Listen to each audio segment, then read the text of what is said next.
Hello, everyone, and welcome back to the MCP Majors Season 3. It is week 3, day 2, and of course, it's day 2 of the Scramble, as we have called it so far. Yep. All the teams have been adjusting to the brand new roster, not the rosters, but the brand new groups, and we've been in for a pretty rough ride so far for day 1. I think day 2 is going to be pretty interesting, but joining me for the day 2 of the Scramble, we have none other than Horizon and Mustachio AJ. Horizon, welcome back, my boy. It's been a while. Hello.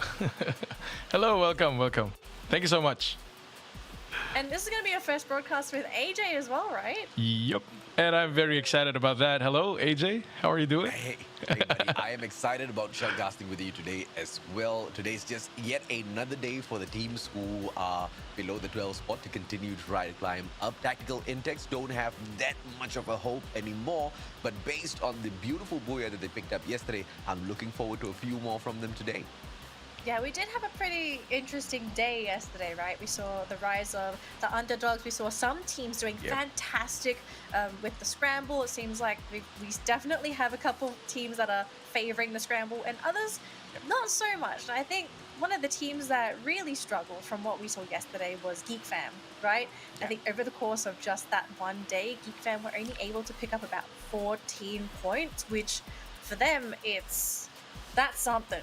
You know, that's a statement. That's a team that's struggling. So hopefully day 2, they've sorted something out. Blacklist, not too bad, right? I think Blacklist were pretty much okay with their group. They didn't do fantastic, but I think it was all right. But speaking of the groups, so I heard AJ's point of view from the groups yesterday. Horizon, have you had a chance to look at the brand new groups? Yes, actually, I was rooting where the icon was because they're sitting again. They were sitting at the 12th spot yesterday, but for I think at the end of the 3 matches that we had yesterday, we've seen them, quite a bit flop, but then again, they still have some more 3 games right now tonight, and I think they will, try to get that booyah again for tonight. Yeah, we definitely had some opinions when we originally saw the Scramble. I know AJ, and Abstract, we had a lot of theory crafting, trying to make guesses on which was the strongest group, what teams are going to struggle. And I think for me, the biggest surprise was Group A. I didn't expect Group A to do as well. AJ, what was the most surprising thing to you? No surprises yesterday at all, except for the fact that, of course, Geek Fam, found it a little bit difficult to pick up points for themselves. But like you said, Natalie, hopefully that changes for them today because that's not the usual form of the team that we have come to know. Now, of course, very quickly, let's just take a look at the maps that we're going to be playing for today. We're going to have Purgatory and Bermuda for our 2 featured maps. So we're starting with Purgatory and then ending each group with Bermuda. So as usual, we're going to have Group A and B first, B and C second, and then we'll end the day with Groups A and C to duke it out for their points for today. Now, speaking of points, just a quick reminder on how the point system works. We are currently in the league stage, and these teams are racing for points to try and claim top 12. Now, this is the point system. If you manage to get the booyah during your round, you get 12 points. Second place, you get 9. Third place, you get 8. And then as you go down, you get less and less points until you reach 11 and 12, where unfortunately you go home with nothing, which for some teams have been a pretty devastating blow, especially when they get picked up early. You can offset this with kills, however, because each kill is going to get you 1 point apiece. And we have seen some pretty interesting comebacks where teams get knocked out early, but they were able to get a little bit of blood on their hands before they got taken out themselves. Speaking of teams, here are our teams participating in the tournament league stage. And for people that have been tuning in since the beginning of this season, this is the new groupings, okay? So yesterday was the debut of the brand new groups. We have Group A, Group B, Group C. I think at a first glance, the scariest looking group is obviously going to be Group C because you see Geek Fam and Blacklist together. But what we noticed yesterday was that Group B and Group A were pretty formidable groups themselves. In actual fact, Group C, the only 2 teams people are really looking out for is Geek Fam and Blacklist. Besides that, you kind of don't have anyone else that can really stand a chance against some of these other groups. Yeah, and especially because yesterday Geek Fam and Blacklist International weren't really playing their best. You kind of feel like, Group C wasn't really on fire yesterday, right? They didn't really participate in a lot of those situations. We did see one of the rounds where a few of their members did step it up, but overall it was a very poor showing from Group C, which obviously we hope changes today. No, hopefully. Now, very quickly here is the prize pool that the teams are currently playing for. Now, this is just the league stage prize pool. There's an even bigger prize pool after this, but only the top 12 teams will qualify for that prize pool because that is actually going to be the grand final, which is completely separate from the league stage. So every team that's participating, they're going to have something to take home, but more importantly, top 12, you qualify for the grand final, which we're going to take a look at that money later on, okay? Focus more on the league stage for now because I think at this point in time we can't say for sure who's the top 12, right? Maybe up until 9th it might be confirmed, but we still have a number of play days left. I think the biggest openings is that 10th to 12th spot, right? That those final 3 spots are the most open, and the race is pretty close down there. Even though it might seem like 20 points seems like it's not a lot, especially with the scramble. We've seen some teams jump up and grab those points. So I know that AJ, we had a lot to talk about yesterday, but Horizon, I want to ask you, what are you kind of expecting from today's matches? Yesterday, we've seen Blacklist International getting the top 2 spot, and they were not, I think, given a booyah yesterday. So I think Blacklist will try to be hungry for that booyah for this 3 matches that we have, or 6 matches that we have for tonight, right? And also, we need to talk about some of these other teams that are sort of making that rise. Now, AJ, after yesterday's games, what teams are you actually excited for that kind of just didn't stand out during the first half of the season? Oh, I mean, that's a good question, but quite open-ended because of the number of teams that I can kind of drag on in here. But, you know, let's just pick on some of the teams that are not really in the top 12 just yet, right? Umbrella Reborn, Icon, Script Shots. These 3 teams have shown a lot of promise, but, you know, they have been blowing a little hot and cold throughout the competition. We need a really, really good day from them. And the one thing that these 3 teams have shown us so far, they are capable of picking up booyahs. So I'm looking at them, you know, making a good run for the top 12 in here today. And as usual, for the likes of Axis Esports as well as Ego Oblivions, if they, you know, maintain the consistency that they've been bringing to the competition so far, which is inconsistency, we should be able to see those standings shuffled up once again. I'm really looking forward to see what we're going to be watching for today's matches, right? Because we've eliminated Kalahari from the map pool. We're going to be having Purgatory and Bermuda, and we do know that some teams, they're going to value other maps compared to Kalahari, because realistically speaking, it's a really tough map to play. I think a lot of people would agree when the statement of Kalahari being the hardest map. I don't really encounter many people saying like, oh, Kalahari's easy. No, you have to play completely different when it comes to Kalahari. So Purgatory and Bermuda, we'll see what teams thrive on these 2 maps for today, plus them having to deal with their brand new groupings. But before we jump into our game, later on, as you can see down below, we are going to be giving away a lovely code that's going to be rewarding you with the Time Travelers Thompson crate, 2 of them. Not just for you, but everyone that claims that code. We'll be showing that a little bit later on, so don't get your knickers in a knot. We don't have it yet. Soon though, soon. Make sure you do stick around though. There are 2 free crates. It's free for everyone that claims the code, but the code is time limited, okay? It is not limited by the number of codes. It will expire later today, so make sure you do claim it once it pops out, because once it's gone, it's gone. We're not going to be able to summon that code back. But thanks for Gary enough for making that happen, because if it weren't for them, we wouldn't have all these giveaways or the MCP Major either. So moving on, gentlemen, I do believe we're going to jump into our next match in just a moment, in 30 seconds actually. Very, very exciting.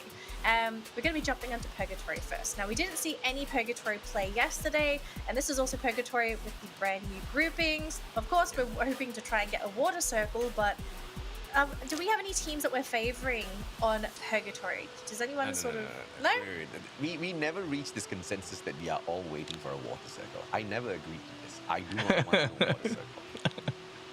Horizon, I think it was us, right, Danelli? I think it was, what was it, the first or second Yes. second day, right? It was you, me, Yeah. and Neptune. We all agreed, Yeah. water circle, water circle. All right, AJ, you can be out. That's fine.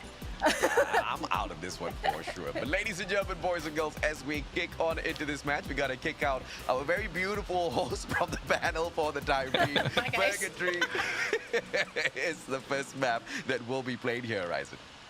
Yup, and again, match number 1 for week 3, day number 2 will be here at Purgatory. Who's gonna come out on top for our Group A and Group B? Let us see. AJ, who do you think will take the booyah for this one?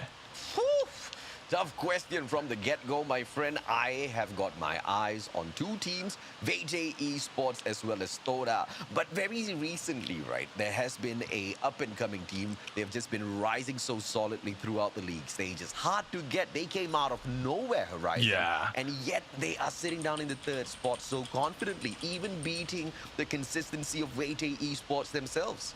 Yup, and as you can remember, yesterday Vete was able to do good as well with all those gatekeeps that they've done with a lot of different teams, and I think we'll see that again for this 4 games that they'll be playing tonight. But there you go, our plane just went away, and there you go. I think there are some squads who are together, just like there at I think that's Central, right? But I think that's Stodak and as well our Script Shots, and knowing that Script Shots has some more games to play, knowing that they are actually running for some points, they really need to take some guys down from our Todak. But let's see and wait. The revival system is on, so I think it's also good to engage as of the moment. What do you think?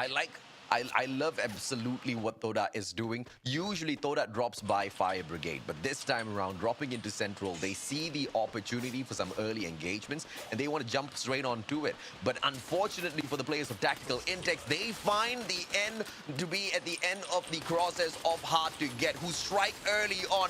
Third kill now about to be picked up, and the players of Hard to Get, they strike one after the other. Players of Orange Esports getting caught out as well. Two different teams. Oh no, it wasn't two different teams. It was just them. Because the final player manages to get away, but what do we know? He gets straight on to find a revival platform, and that shouldn't be too much of an issue for him at all. Script Shots, on the other hand, being slain one after the other by the team Toda. Spark on the ground. Chill now as Spark gets picked right back up. Shahid almost gets sprayed down to the ground by the UMP. Double vectors in the hands of Shahid. Still not able to strike just yet, Horizon.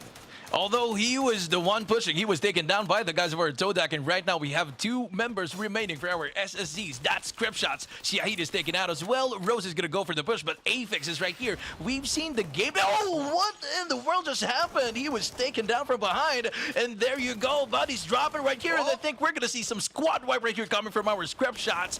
0 kill yet, not yet registering under their name, and I think Todak will be eliminated. Chill is already moving out, and I think he might not be able to. Rose is third already here. Script Shot's gonna go for that one, and Todak is eliminated early. 3 minutes just in the game, and AJ, wow. Big brain play by the one and only Rose. That one is for sure on the highlight reel. I mean, it was the anticipation, the game sense of just knowing exactly how to respond to that glue wall, right? He had to go up against the MAC-10, and yes, he had the perfect gun, the MAC-7, to take on that gunfight. But the moment he had that glue wall erected, he also tossed out that grenade, anticipating the attack to come through. Over-aggressive MAC-10 user ate the grenade whole, and that's about it. The players of Script Shots, they take the one and only Toda out in the 12th place. What an insane start to the day. You know what? I have to say nasty Script Shots players right there. And right now, we've seen the first circle popping out at the northeastern part of our map. And as you can see, H2G already has 3 kills. And they might push these guys who are in front of them right now. So I think they're playing this very aggressively. And I think this is also the gameplay that they've shown yesterday.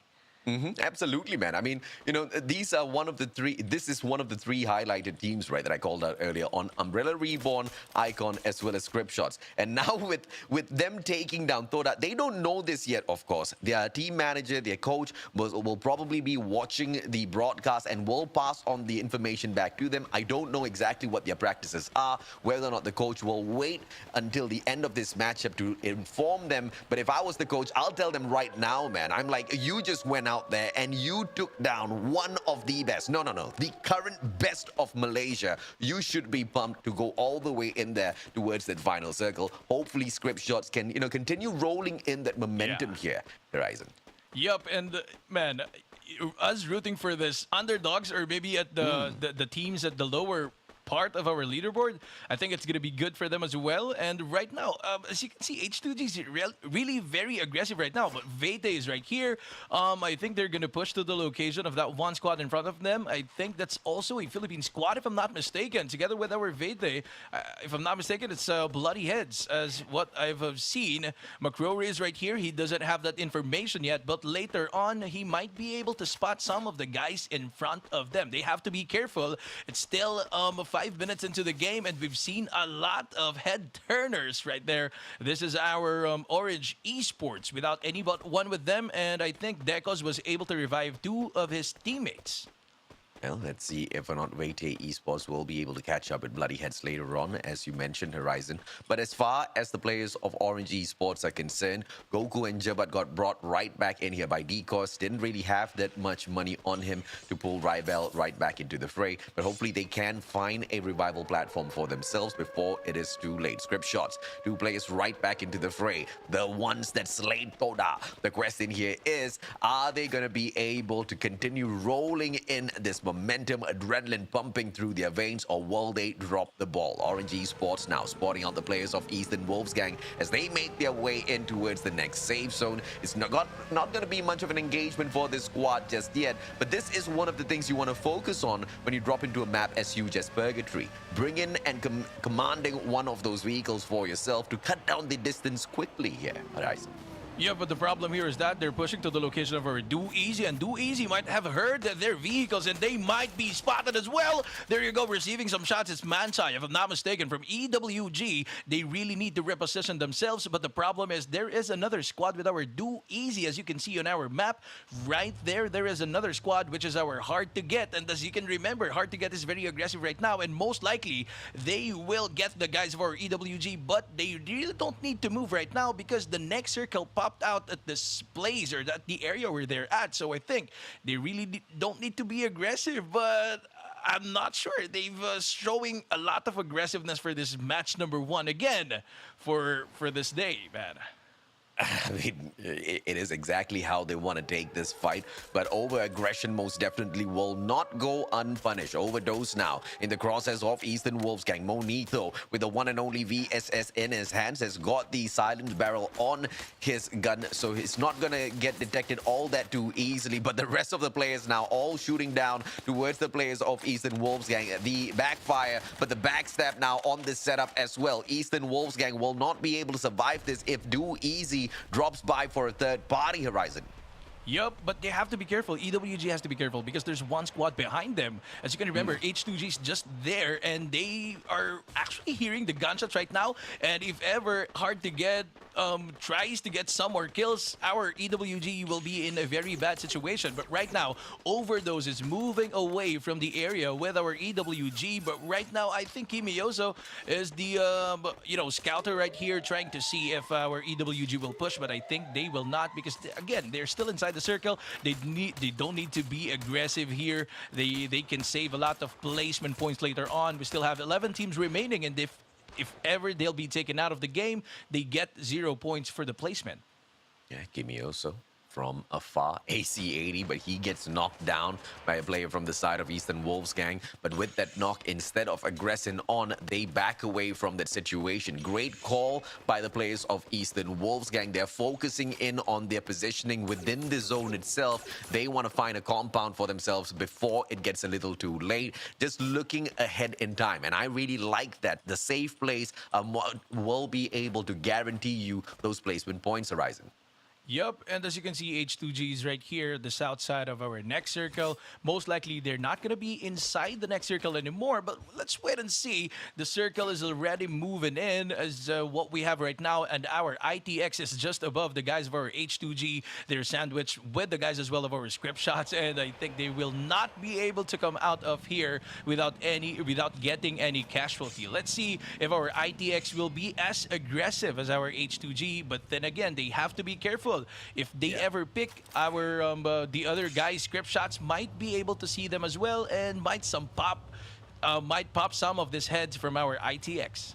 Oh, yeah, absolutely, man. You can see Insane holding on to the AC-80 there. AWM in the hands of the players of Hard to Get. So it's not going to be an easy fight for the players of ITX if they, just pop their heads out. Like you said, right?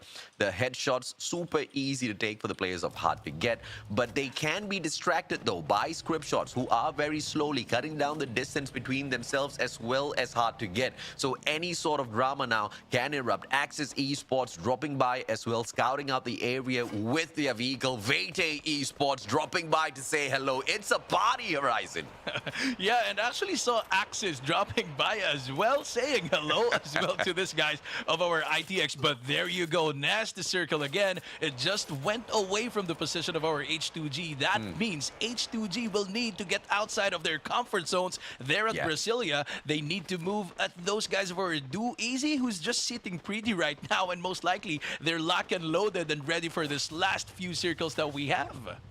And this is where the smarts of Eastern Wolves gang pays off, right? They reposition themselves early on, finding a compound, and now they don't really have to do all that too much of work. They will be able to gatekeep the players of Orange Esports, and at the very same time, keep themselves safe away from Icon, who do have the vantage point above them, and they don't really have to go in and scurry for any of those safe zone spots just yet. So Eastern Wolves gang, let's say double plus on their side, but Neptune straying a little too far away from the rest of his team members, but finds a boulder to park his vehicle by, has the charge buster in hand, and as long as the players of Overdose take one wrong step, he can put an end to them. Another battle breaks out as well between the players of Do Easy as well as Script Shots Parents with the glue wall right in front of him. McRory finds one player of Tactical Index with the grenade. So many of these battles all breaking out at the same very time, Horizon.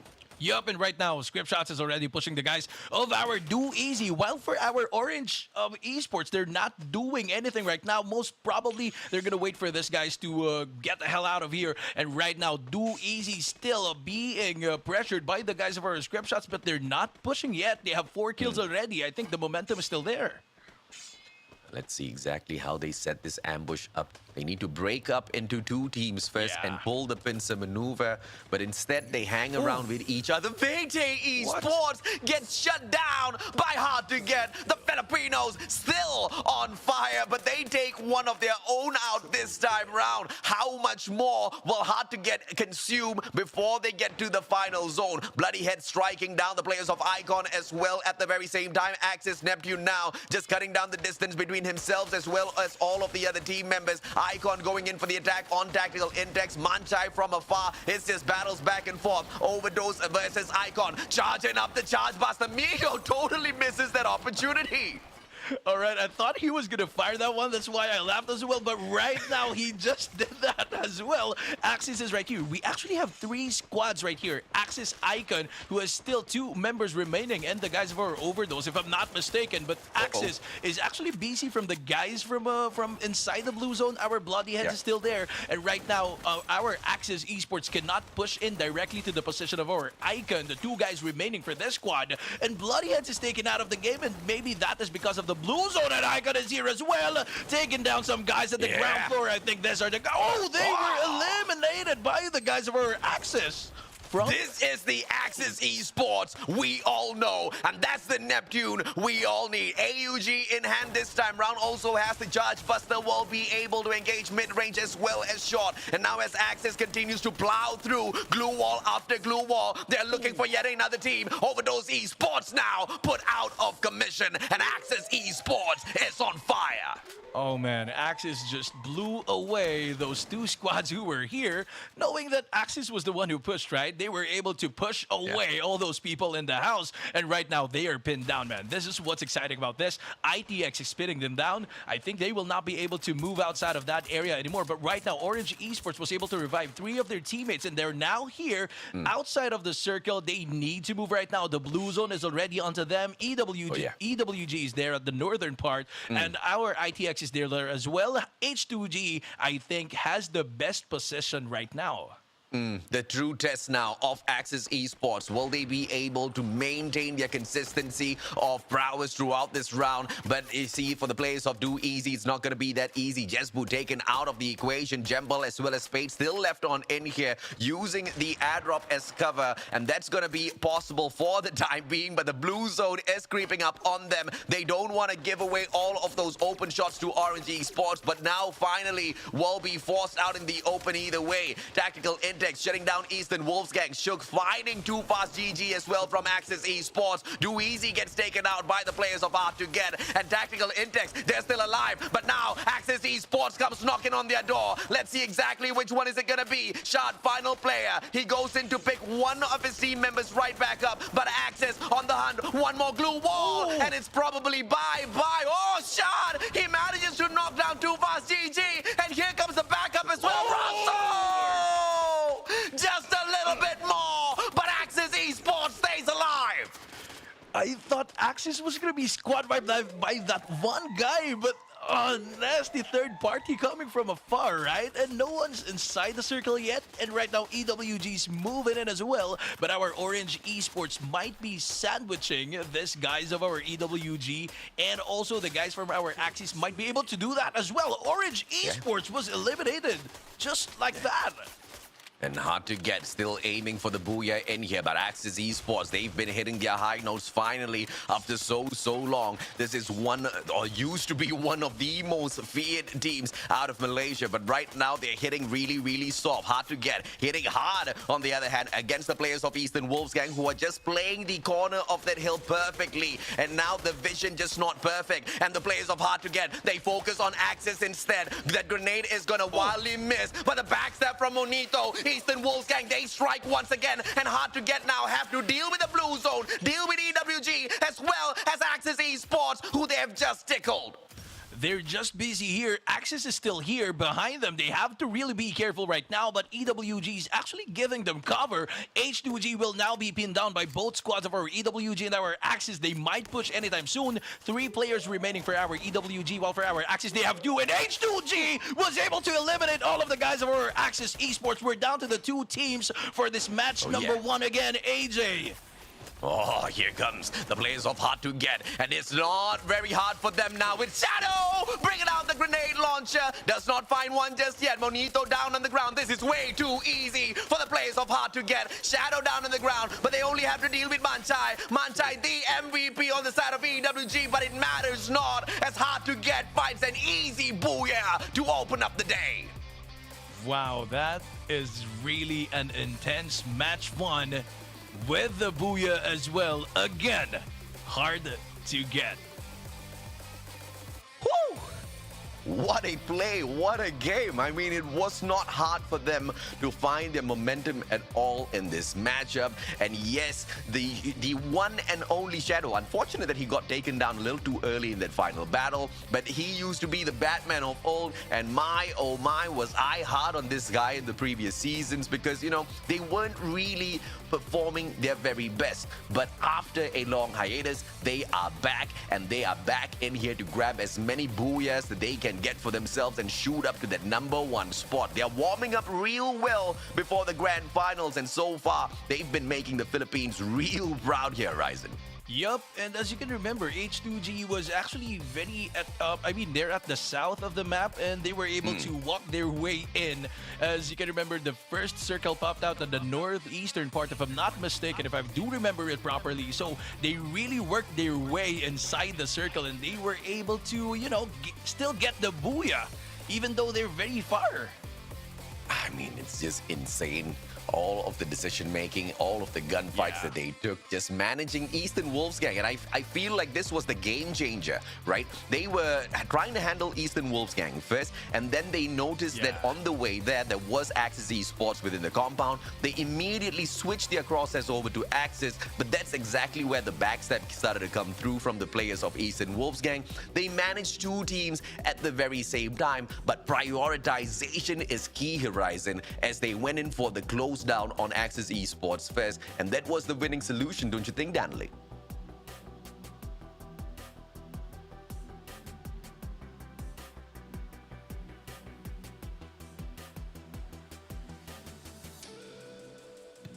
All right, there we go. Fixed it. Hey, welcome back, guys.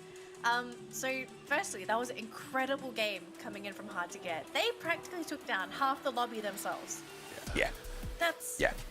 And this is something that I really love about Hard to Get. This was why they were so good the past couple seasons, right? They were such an aggressive team back then. And it was so good to see them play like that again because you can tell this is their comfort zone. This is how they want to play all the time. It's just before this, it kind of feels like they just couldn't, or maybe they were trying to play a little bit more passively. Maybe they were trying to follow everyone else's play style, but... Danny, here's the thing. They needed 17 points to catch up with Geek Fam. Oh no. They're fine. I think they just because I've seen the points.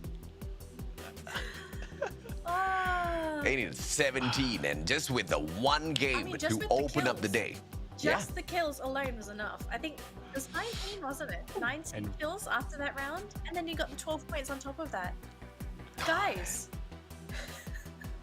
Is this? Oh, goodness me. 31 points. Solid booyah by the one and only Hard to Get. They deserve it. This was a brilliant round. I mean, this is what we wanted to see, right? Oh, yeah. We've wanted to see Hard to Get blow up, and I'm loving this. And I hope we get to see more of this today because I think this is a team that deserves to be top 3. Heck, even top 2. So we'll see if this gets to continue.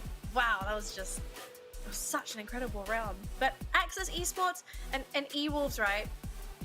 I feel kind of bad for those two teams because they had something going up against Hard to Get, right? Because they turned their attentions away from each other and they decided to go under Hard to Get.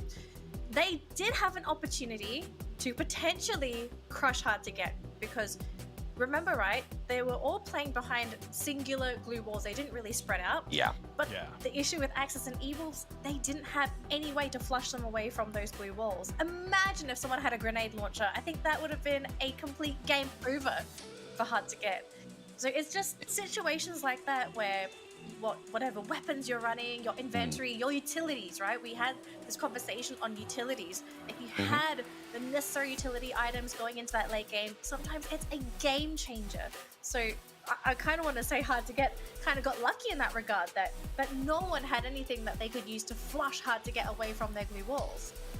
I agree and I disagree. I agree that the positioning was just immaculate, and I disagree that luck played its part because it's all about your positioning within the game itself. They saw an open compound, they saw that they could take over a hut, and that's exactly where they were building their glue walls towards, right? It's like, building one glue wall after the other as a form of cover, and at the very same time, they were trying to manage Eastern Wolves Gang, but that's when they spotted the fact that Axis Esports was already in the compound that they wanted to take over. So prioritization, they stopped attacking Eastern Wolves Gang, they switched over, they shut down Axis Esports. In that process, they did lose one player, but the recovery from there on end, it was just solid. I mean, it was just consistency out of these players in terms of their mechanical capability, and we just saw the lineup of guns that they were using. Groza, one of the best guns in Free Fire right now that he can pick up, and the very famous AC-80, Danley, that we have just been seeing all of these players without fail go for every single round.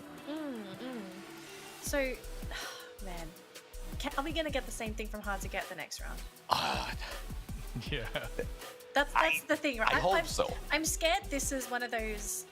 I think every team encounters this, right? There's always a game that is your miracle game. That's like the game that is absolutely perfect for you. But I'm wondering, is it the game for Hard to Get? I'm hoping it's not. I want to see more of this Hard to Get because they are so fun to watch.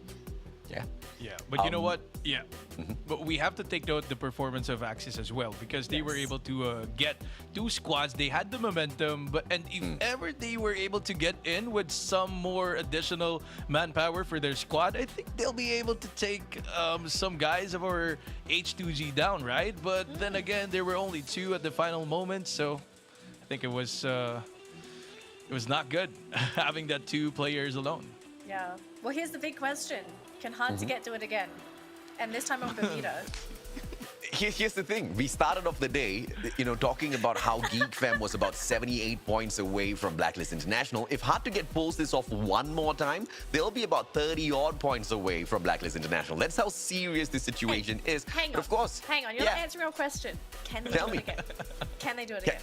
I Say yes don't or know. no. I can't tell the future, yes or but no. I know sure as heck they will try, Dudley. They will try.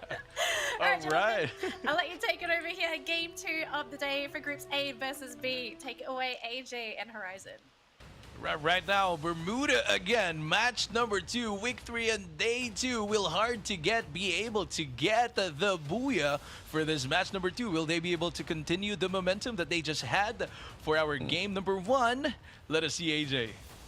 Oh yeah, let's see exactly that, man. If or not hard to get, will be able to strike once again. Or even if it's not them, right? Because I peg Group B to be the monster group this time round. They've got so many of those teams capable of picking up the booyah. I mean, if it's not going to be VT Esports as well as Toda, we saw the top 2 coming through this time round. It was hard to get an Axis Esports. Still, that is from Group B. They are most definitely going to be the game changers who tease and keep the players of Group A as well as Group C back on the horizon. No pun intended, horizon. But of course, let's see if or not they will be able to continue with their pace. This time, hard to get, spreading out through peak. But later on, when they jump into the same map with Blacklist International, I wonder if they will try for the same. Yeah, actually, that's what I'm thinking as well right now while you were speaking.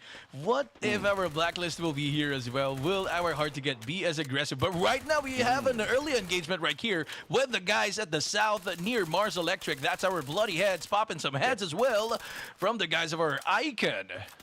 Yeah, very surprising. Bloody Heads not going straight towards Mars Electric will be punished right back by Flame. Shanks down on the ground. Morgana with the strike. Rids as well as Mio. Mio super low on health. Does not have any medkit on him whatsoever. 24 HP left. Bloody Heads, if they go in here for the final strike, they most definitely can get this, but they don't need to force the issue because on the other side, you see the players of Eastern Wolves Gang, if I'm not mistaken, moving into position as well. They should be able to cut off the access of Icon as they try to set up a defense for themselves. But Bloody Head, they are not really going in over aggressive. They back away from that engagement. They've got a vehicle on their side as well. It's going to be perfect to maneuver around Bermuda.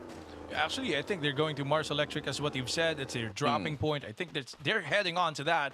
And while right now Icon is moving away, they're moving away actually from the revival area.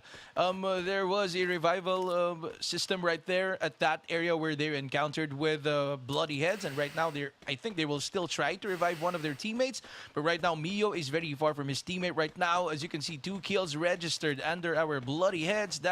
That came from Morgana. And as well, Mark, I think another engagement moving on here.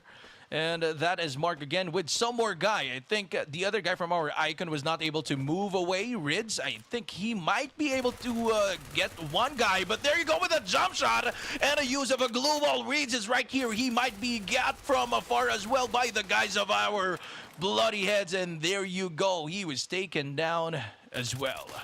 Yeah, but there's one more guy from the side of Icon that they all can count on. And it is now just purely a game of survival as well as luck on whether or not Icon Mio will be able to survive this. Earlier on, there was no medkit on him. He managed to find one, potentially a mushroom on the ground, pops it on, and he is recovering little by little. But of course, overall, it is all about the question of whether or not he will get caught out by anyone else. And based on the movements of all of the players around him, it seems like Hard to Get might spot him out as he tries to run away from Kodatua, and Hard to Get is trying to get towards the safe zone at peak. Yup, and right now, as you can see, he's nearing the position of Alira of our Hard to Get. But right now, this is our Overdose together with our Orange Esports, and I think our Overdose might battle head-on with our Orange Esports. They just stopped at this top hill or uphill area. As you can see right now, they're preparing for the push. I think they're not yet aware that our Orange Esports is just below them, and right now they're just moving into the location of our Orange Esports, or maybe not anymore. They're prioritizing getting inside the circle. They're here at Clock Tower already, so I think they will just camp out until the next circles. And we will see a lot of this all throughout the MCP Major Season 3 because of the changes that has been brought into the competition, right? No kill feed basically means there's no way of getting any information whatsoever, who's around you, who's taking gunfights, and all you want to just do is guarantee yourself as many points as possible. And if you are a team that, it's not really a team that is in the best of shape right now within the league stages itself, you want to keep all of that fighting down for that final zone horizon. Yep, and right now I think they would want to do that as well for these matches. But it's still the gunshots, right? If you hear some gunshots, and although there's no kill feed, definitely it's gonna be a hint for you for the in-game leader that there's some guys who are not yet haven't recovered yet, right? So I think it can be a good point if it's gonna based on the instinct of the in-game leader, right? Yeah, let's see if or not that instinct will be able to save them, because I absolutely agree with you. Without that game sense, without that call being made right, all of your decisions mean, all of your mechanical capabilities mean absolutely nothing. It is the tactics. It is how you position yourself before you engage in battle that will decide exactly how it ends. Players of Do Easy, cutting down the distance, might get caught out by Hard to Get here. Icon is in the situation as well. Chaos is about to erupt. Spade, JC right in front. Uh-oh, he gets caught out. Do Easy in a lot of trouble. Mag 7 in his hands. Oh, with a perfect little wall pulled out by Spade. Can the grenade take him down? Spade, very lucky, drops a trip mine right behind him as he continues to run away towards safety. The players of Hard to Get, if they carelessly ambush them right now, it might just be the end. Let's see how this breaks down, Horizon. Yup, and let us see and wait for that. Do Easy's right here without any kill yet registering under their name. They're on to the guys of our Hard to Get, and there you go. He's taken down. We're down to the last guy of our Hard to Get as well, and also for our Do Easy 1v1 situation right now, trying to thirst the guys of our Do Easy, and as well for our H2G. They're now pushing in. Shadow is already moving in as well to the position of this two guys of our Do Easy, and they're now was able to revive one of their teammates. I think they're trying to heal up. Brother AJ, what do you think will happen right here? Great decision. Look at that. Shadow immediately runs away, not because he's chicken, because he needs to pick Insane up. The battle course just changed because it was a 2v1, and now Shadow, this is game sense playing its best once again, Horizon. The same point that you brought out earlier on. Do you take on a 2v1, or do you play your chips better by bringing your team member right back into the fray? And now, right after doing that, they break apart from each other. One taking the flank position also has the ability to engage long range. Do Easy, on the other hand, has just been sitting down here waiting for the opponents to do something. Hard to Get says, if you want to wait, brothers, you continue to wait. We are saying bye-bye. Off they go, potentially looking for a revival platform, but Bloody Heads might be able to finish them off here. Yup, and most likely Bloody Heads was able to hear the gunfights a while ago, and right now H2G is sitting right here in front of our Bloody Heads, and they have been spotted. They were spotted already. I think Aloy was able to see the guys of our H2G, but then again, I think we're seeing a sandwich position coming from our H2G, and as you can see, we still have 12 teams right here, and definitely if they're gonna be taken out of the game early on, it's gonna be a bye-bye for their leaderboards later on.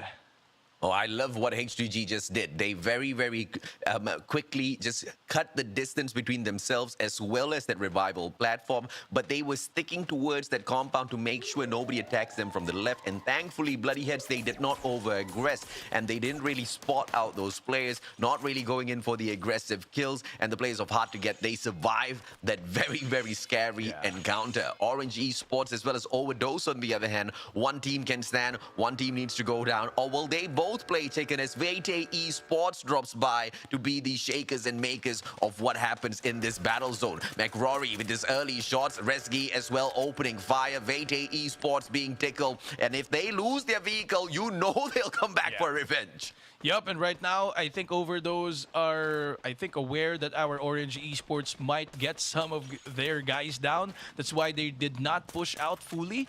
They did not thirst, or maybe, kept up with the guys of our Vete Esports, and right now ITX is right here as well with just one guy. I'm not sure where the others are. Overdose is right here. Todak will be battling with the guys of our Vete. Pedro is right here. They're taking an advantage because of that height difference, and right now Todak chill using the glue walls. That's taken down. Todak is already here, and I think we're gonna see some guys being taken out as well. Half life for the guys of our Todak. Vete is right here as well. The guys who were able to gatekeep a lot of guys yesterday are now here battling head-on with the guys of our Todak. One guy from our Todak is taken down, and our Vayday, I think one guy from our Overdose was taken down from a different area here in our map, and Vayday's right here popping some heads as well of our Todak, and I think we're gonna see some squad wipe Todak with one guy remaining. This is Afix, the scouter for the team. McCrory, Let's Go, and Damon might be able to get the guys of our Todak jumping up and down right here in the glue walls,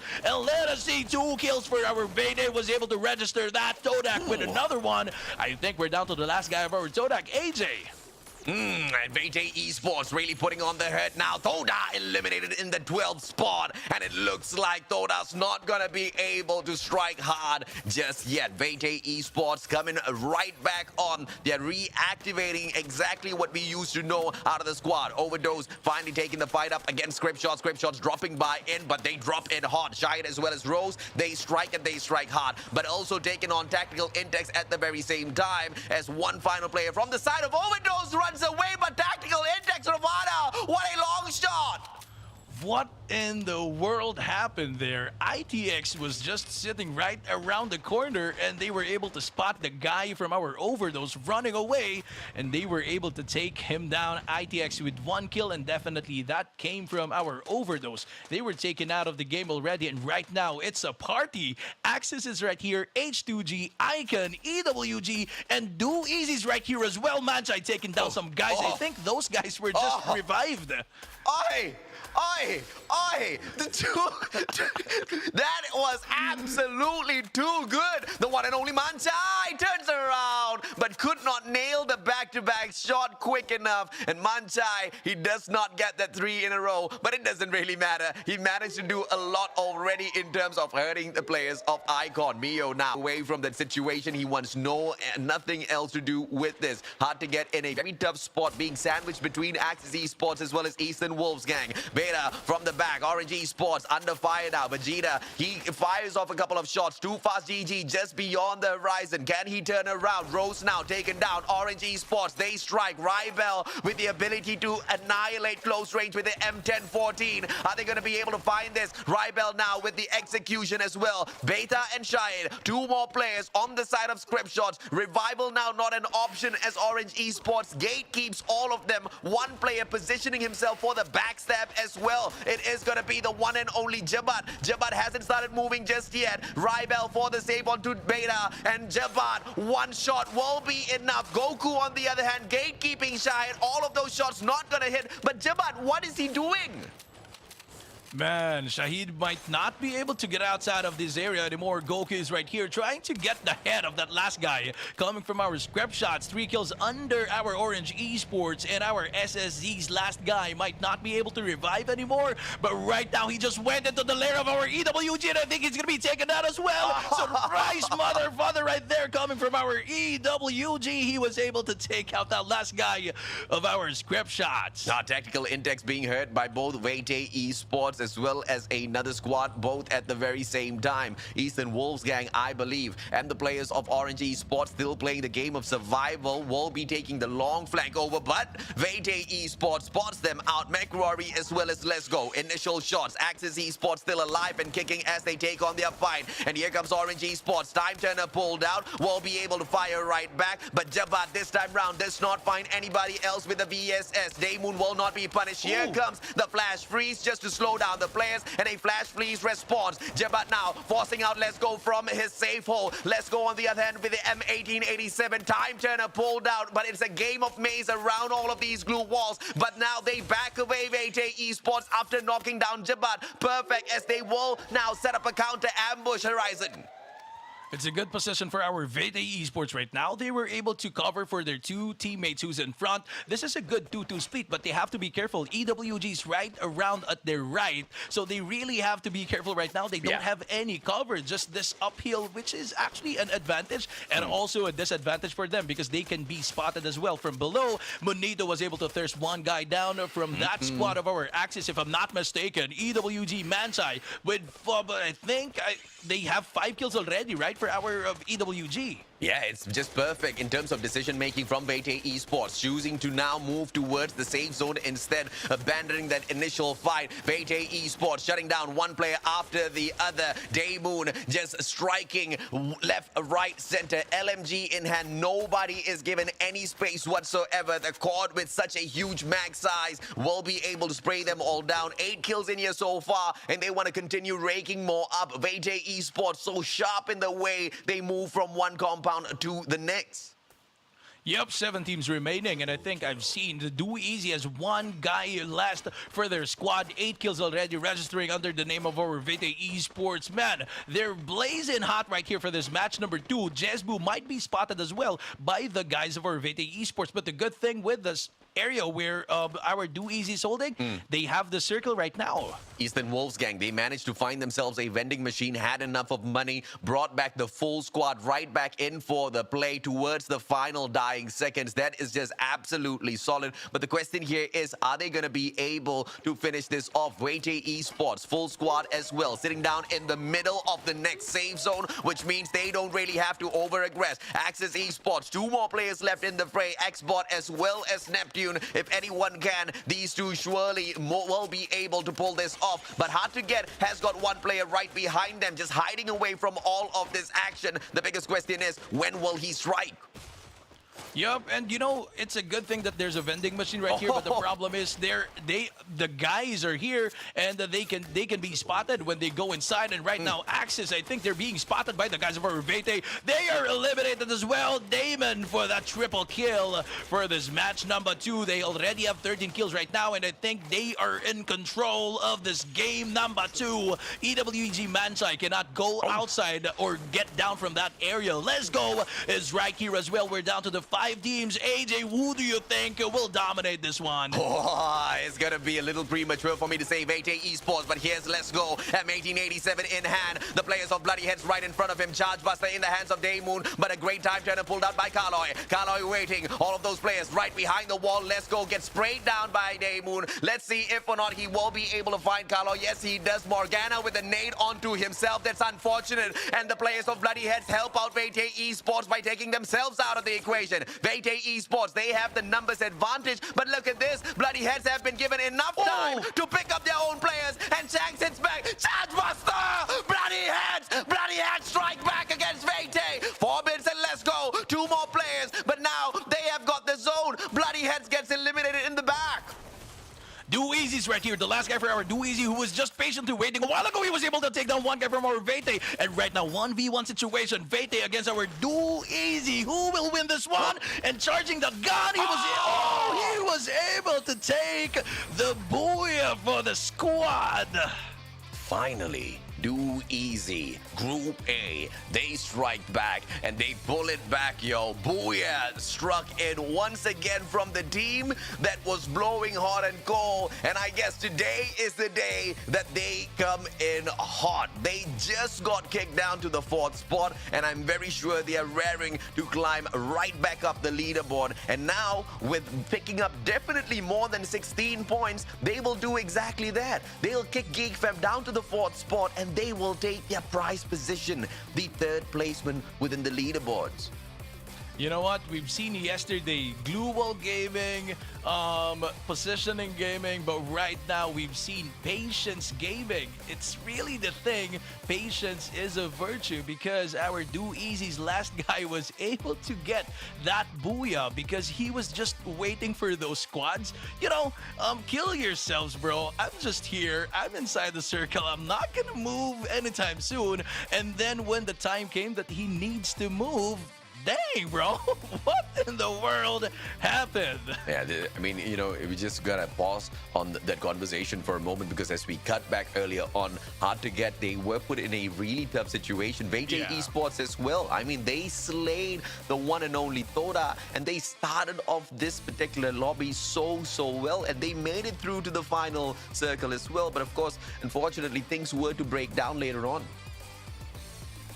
Yup, and as you can remember, the vending machine was also, it gave a lot of damage for those other people. Yeah. Knowing, and also the dropping point where they get resurrected, it's actually at the top of the warehouse, so they are spotted from afar by the other guys who's in the vicinity. And knowing that there's a lot of people in the area, they really had, it's actually just some mangoes being picked by the guys around them. Oh yeah, and I expected Vete Esports to be able to execute Bloody Heads, but I did not expect things to get that dicey, right? Bloody Heads almost turned things around, but the Blue Zone overall kind of played its part as well in terms of giving the advantage over to Vete Esports. But of course, let's bring on right back our beautiful host Danley to share her thoughts with this matchup. Oh my gosh, I'm so lucky the camera never came to my face, because I swear, I sat there with my mouth open and I was clapping. I could have auditioned as a seal for SeaWorld and I wouldn't make the position. It was such a brilliant play from Bloody Heads. So a lot of things happened, right? So we had, Do Easy. So Do Easy, yep. Bloody Heads, VT and EWG. There was essentially war breaking loose between these three teams. And there was an opening where I saw a couple times Bloody Head actually had a really good angle to try and catch Jezbu, but the couple of shots that they did land, it didn't actually clip him at all, even though he was lying open behind that rock. If they managed to clip him during that opening when Bloody Heads hadn't already been jumped on by the other two teams, I think we could have actually looked at a completely different ending. That would have been an easy game for VT, but because Bloody Heads weren't able to finish the job, freaking Jezbu walking home. This guy just walked out of the bank. There's no police, nobody. Literally just walks in, take the cash, leave. God, if I was Do Easy, I would be so happy right now. I can't believe what happened. Oh, jeez, I can't process this. That was just... I mean, that's exactly where the gods of RNG, just go in there and meddle just a little bit, right? A bit of luck plays its part, but how that luck is kind of drawn out on the battlefield is determined by situations like this, and of course, who takes the best out of that situation. And it just seems like Do Easy were in the prime position to take advantage of this. I mean, this is probably the perfect way, Jose. It's like, now we know why they're called Do Easy, like do it the easy way out. Let everyone else do the job, let them all do the work. We'll just come in and clean up at the end, even if it's just one lonely player by the name of Jezbu. But wow, that was just incredible. And I mean, on that note, I guess that's exactly why it doesn't come all the time, because, it doesn't come easy all the time. Sometimes it's easy. Now, even though Do Easy were able to secure the BR, it doesn't matter, right? Because VT, I saw the kills and I just thought, okay, these guys are probably going to take first place anyway. So 25 points because of the 16 kills from VT. And you know what that actually does, right? That puts them just 1 point behind Toda right now, since Toda picked up absolutely nothing from this round. Man, that's painful for Todak, right? This is the team that actually did rather well after a while, and then all of a sudden you sort of have this, the round where you get 0, which is a little bit painful for them, but most importantly for VT, this is a massive opportunity for them to close that gap. But a couple of other teams to sort of look at here. Hard to get, average round. I mean, they got taken up pretty early. They got 3 kills, so they kind of offset the low placement, but I guess it's okay, right? Considering that game 1, I think Hard to Get are still pretty okay with their position. But I want to say the overall standings, because I think we're in for a bit of a treat here, gentlemen. Oh yeah, absolutely. Let's take a look. So Hard to Get and Do Easy. Actually, Do Easy are now tied with Geek Fam. But mind you, okay, Hard to Get and Do Easy, they have played 2 rounds.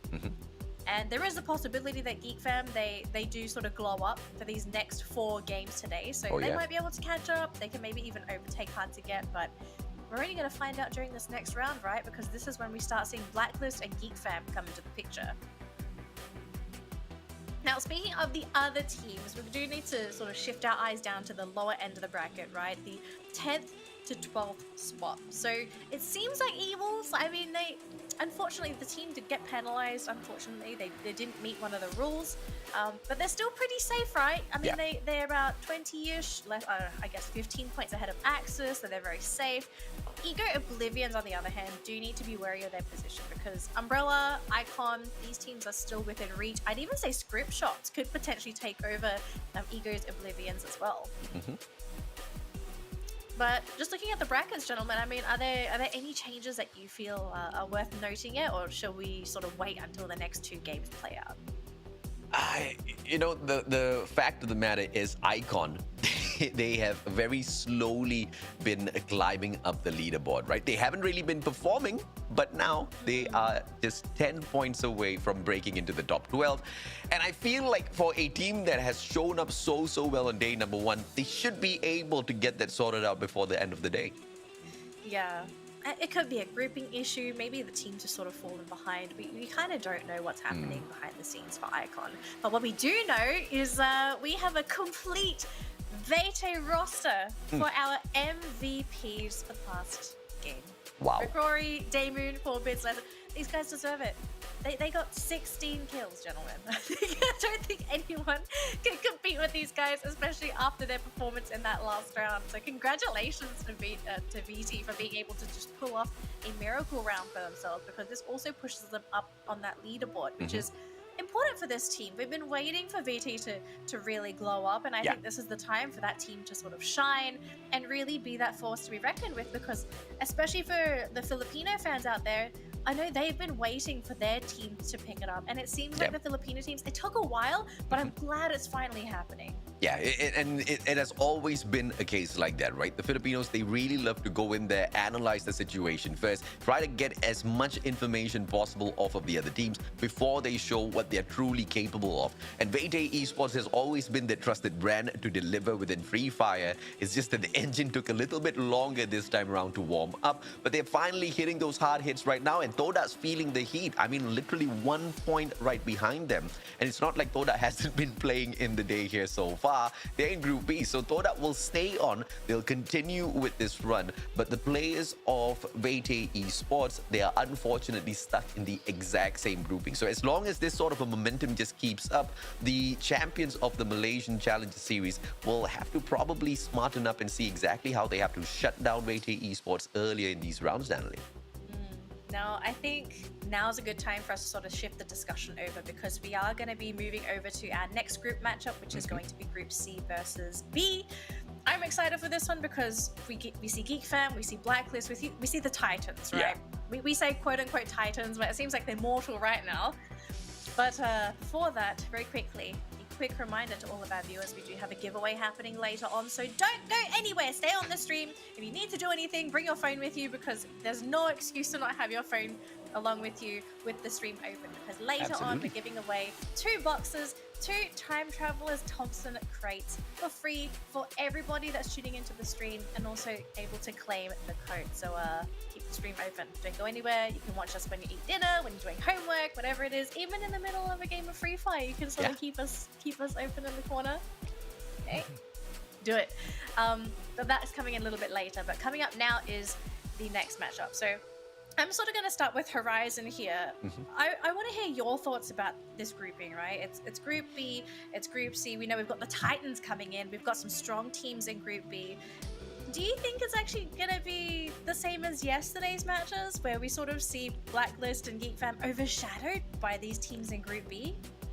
Knowing that Group B has only 2 more games to play for tonight, I think they will try to get ahead on with this remaining 2 games. I think with this match number 3 and match number 4, I think Blacklist and also Geek Fam might have a hard time dealing with the guys under Group B. AJ, I want to hear your thoughts. I'm just waiting for Bermuda, right? I want to see if or not Hard to Get jumps right back into peak and meets Blacklist International face to face and challenges them to a duel. If that happens, we got a fun day ahead today. Hopefully we're foreshadowing these events, right? You just try and cast this cursing and like, all right, we want these two teams to drop in together. Not just for our entertainment, but I think it's also something for the teams to consider because Purely for my compared to some of the entertainment. Purely. entertainment, but I think in the past, not a lot of teams feel very comfortable hot dropping on top of each other. Oh, yeah.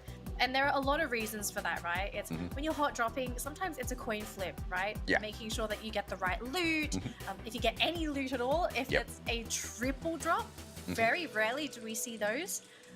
It's fun for us, but for the teams, sometimes it's just too luck based, right? You'd rather sort of go into your own spots, but is there any other reason why we're not seeing those hot drops? Maybe are they keeping this for later on? Are they going to try and hot drop on like the last day? Nah, I feel like, as much as possible, Danley, they're just going to try to not hot drop each other unless there is a certain drop spot that they really feel comfortable in, that they don't feel like giving up to another team because of an ego issue, right? But apart from that, there's no reason whatsoever because, like you said, the 50-50 is just too big of a gamble.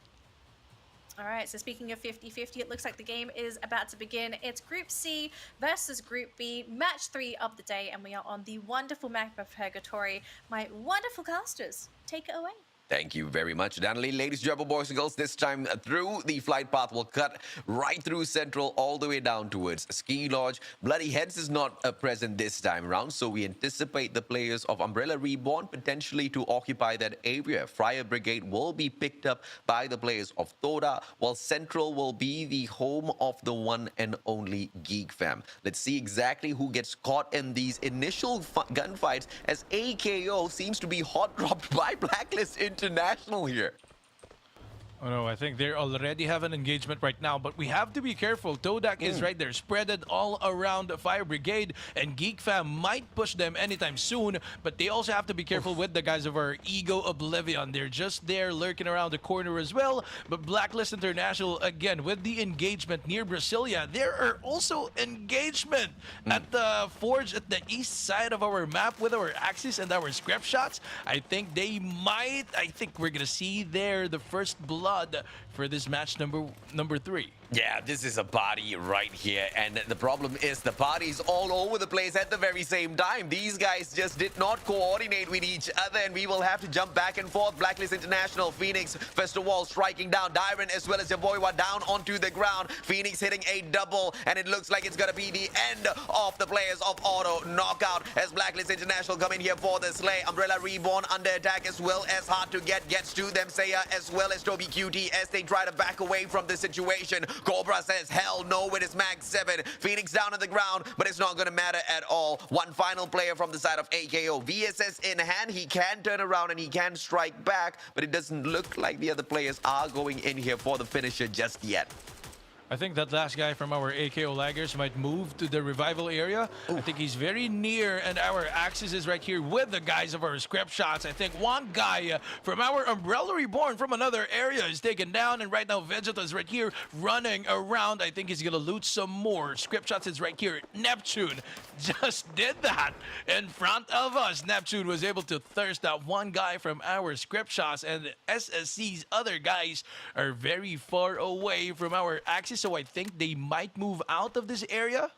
They don't really have a vantage point of the players of script shots, just a little too spread out, Beta as well as Shahid, so they have to be careful as they try to maneuver around. They do see a high tier loot zone right in front of them, so that's not going to be too much of an issue for them to maintain. But AKO, one final player, I believe, alive as well. Saya, a quick drive-by, but he does not stop by. AKO, they themselves, they want to bring in the rest of the team members right back into the fray. But maybe, just maybe, script shots might ruin the chances of AKO. Nope, not quick enough. Jaboy was right back into the fray. And the players of script shots, the longer they take, the more difficult this shutdown's going to be. I think Shahid assumed that there is a one squad who just went to that revival area. That's why he did not engage at all. And right now they're moving away. They're not going to that revival place, and they might not be able to revive their teammates anymore. But let's wait and see. AKO Laggers again was able to revive one of their teammates. Umbrella Reborn is right here with 1 kill and 2 casualty for the squad.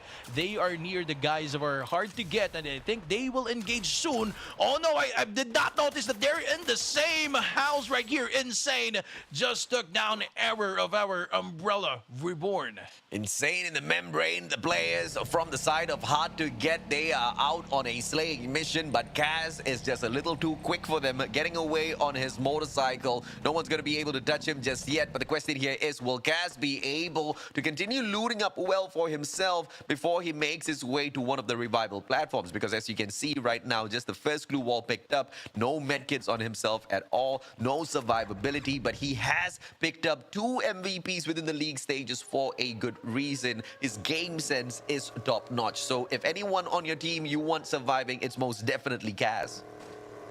Yup, and right now we're going to our WTG.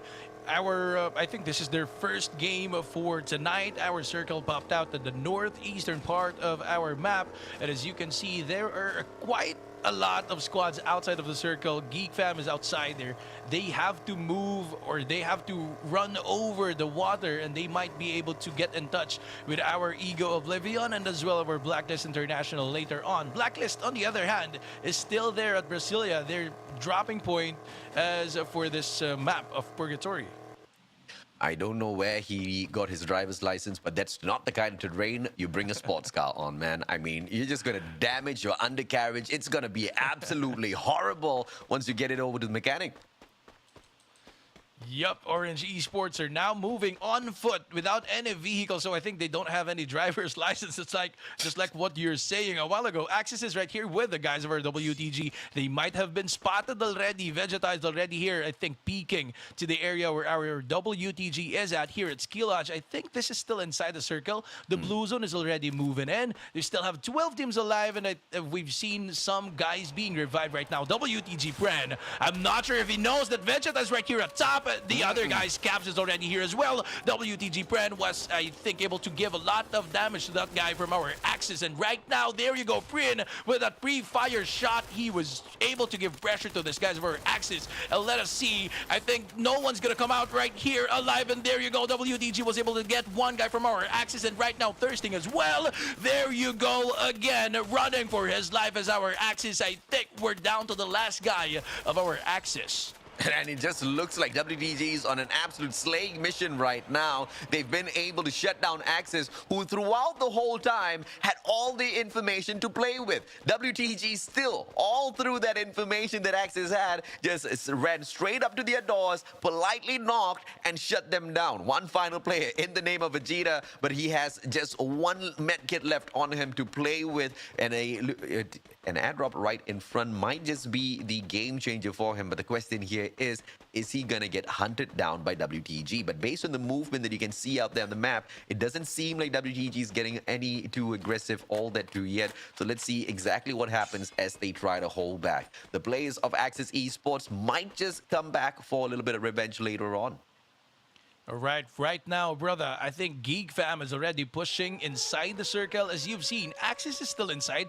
The last guy from our Axis, Vegeta, is still inside the circle, and I think he can just wait it out until later, just like what our Do Easy did a while ago for our last match. And right now, Geek is right here, still on foot. Our Orange Esports right here as well in the vicinity. Blacklist is there as well. On the red zone, one squad is there, and I think they will be shot from behind by our Blacklist International. Let's wait and see. H2G still here.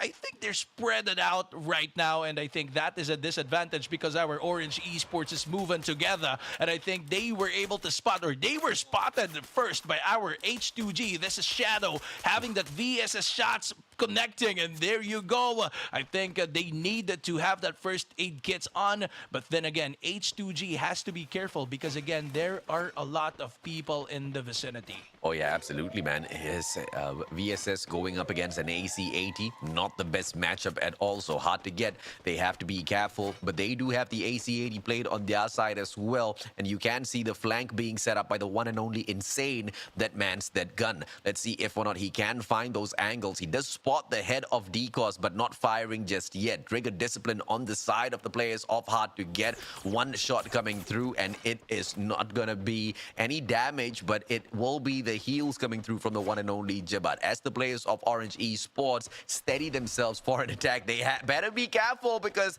an ambush from the back might be set up by Geek Fam. I think Orange Esports is not aware that this Tigers are here from our Geek Fam. But there you go, Umbrella Reborn is right here as well, joining the party. I think Yeah. we'll see a four-way battle between these guys. What happened? What in the world is happening? I think our Orange Esports was able to spot one of the guys of our Geek Fam, and right now, Fikri cannot give any backup to those squad battling with our Orange Esports because the guys of our Umbrella Reborn is right behind them. Oh, that's a GG right there for Exact. He thought he was going to be able to get a jump on Orange Esports. We thought the exact same thing. But thankfully, Orange Esports, they kept two of their players turned around, and Exact double shots. Bye-bye, sir. But now, Umbrella Reborn in the crosshairs of Fikri. Fikri, with those back-to-back shots, will be able to knock down iPens, but the finisher's not going to come through just yet. The blue zone might just be able to finish the job off, and Fikri, not leaving it to chance, steps on right in front, putting himself in the crosshairs of danger, but will be able to find the finisher. Ever now caught outside together with the blue zone. Now, no matter what he does, he's not going to be able to take on three players, and he might just sacrifice himself to the blue zone to make sure nobody picks that kill point off of him. Yup, Orange Esports is right here with the guys of our Geek Fam. I think they would want to gatekeep these guys, but there is actually a 2-2 split coming from our Orange Esports, and right now Geek Fam is actually taking that advantage for them. And right now, there you go. I think popping some heads. Fikri's taken down. One guy as well is taken down. And Orange Esports 1v1 situation. Mano4 is right here. Who will take that? And Orange Esports was eliminated by the guys of our Geek Fam.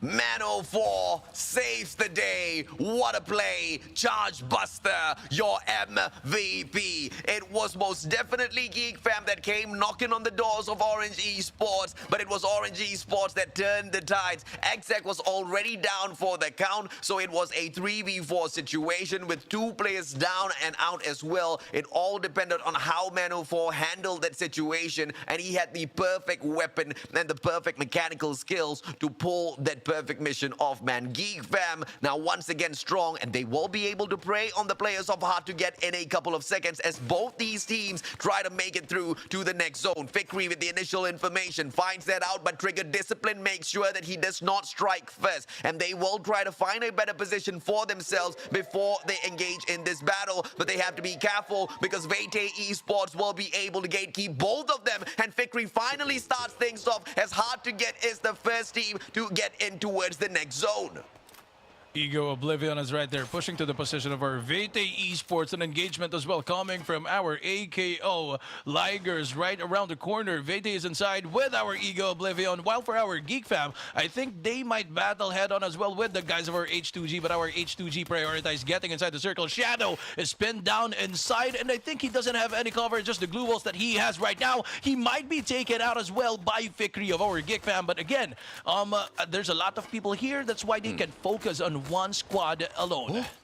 Now one player for the side of Geek Fam, ladies and gentlemen, boys and girls, just got brought right back into the fray. Almost flew straight into Doom towards the players of Hard to Get, but managed to zip all the way through back to the rest of his players, and it's now a full squad once again. Shadow, final player on the side of Hard to Get. Question is he going to be able to find a vending machine for himself? But it doesn't seem to be the case, as this guy is all alone out in the open. Oh, what in the world just happened? Umbrella Reborn was taken down as well. I think that's coming from afar, but then again, 9 teams remaining. WTG with that triple kill. 5 kills for the squad. Caps is right here being taken out by the blue zone, or being pressured by the blue zone rather. Vete is right here as well in the compound. Again, they have battling here for I think 2 minutes already. Vete and as well this guys from our Ego Oblivion. Myzon is there getting up that blue wall is our Vete Esports. McCrory going for the push as well. Let's go. AMJ is right here. I think there you go with the CQC God level movements coming from our Ego. Oblivion is taken down from inside the house. Vete having that advantage when it comes to number, but then again, there are a lot of players around here, and Geek Fam is the only squad inside a circle. Vete's last guy is there. Forbids is right there. McCrory was revived. I think it's because of our Geek Fam. Yeah, Geek Fam now striking from the back, taking advantage, but McCrory with the biggest blunder earlier on with the grenade launcher, but thankfully thankfully he did not lose his life. Oh, here comes Blacklist International as well. Wayday Esports in a lot of trouble. They are now sandwiched between the winners of MCP Major Season 1 as well as the MCP Major Season 2. This is absolute trouble. What will the Filipinos do? And now they heal themselves up. They pick themselves right back up. But will luck be in their favor? Will Geek Fam engage with Blacklist International and allow Wayday Esports to save themselves? Great blue wall barricade coming through from the players of Wayday Esports to continue surviving this. But Phoenix cutting one after the other down with the Mag 7 auto shotgun in hand. You can see McRory as well as Forbits barricading themselves right back behind here. It might all be over in a couple of seconds horizon. There you go. Wayday Esports absolutely annihilated by Blacklist. But it's not over just yet. Toda visiting Geek Fam at the same time. Wow, and there you go, another guy down for our Dodak, and that, again, came from our Geek Fam.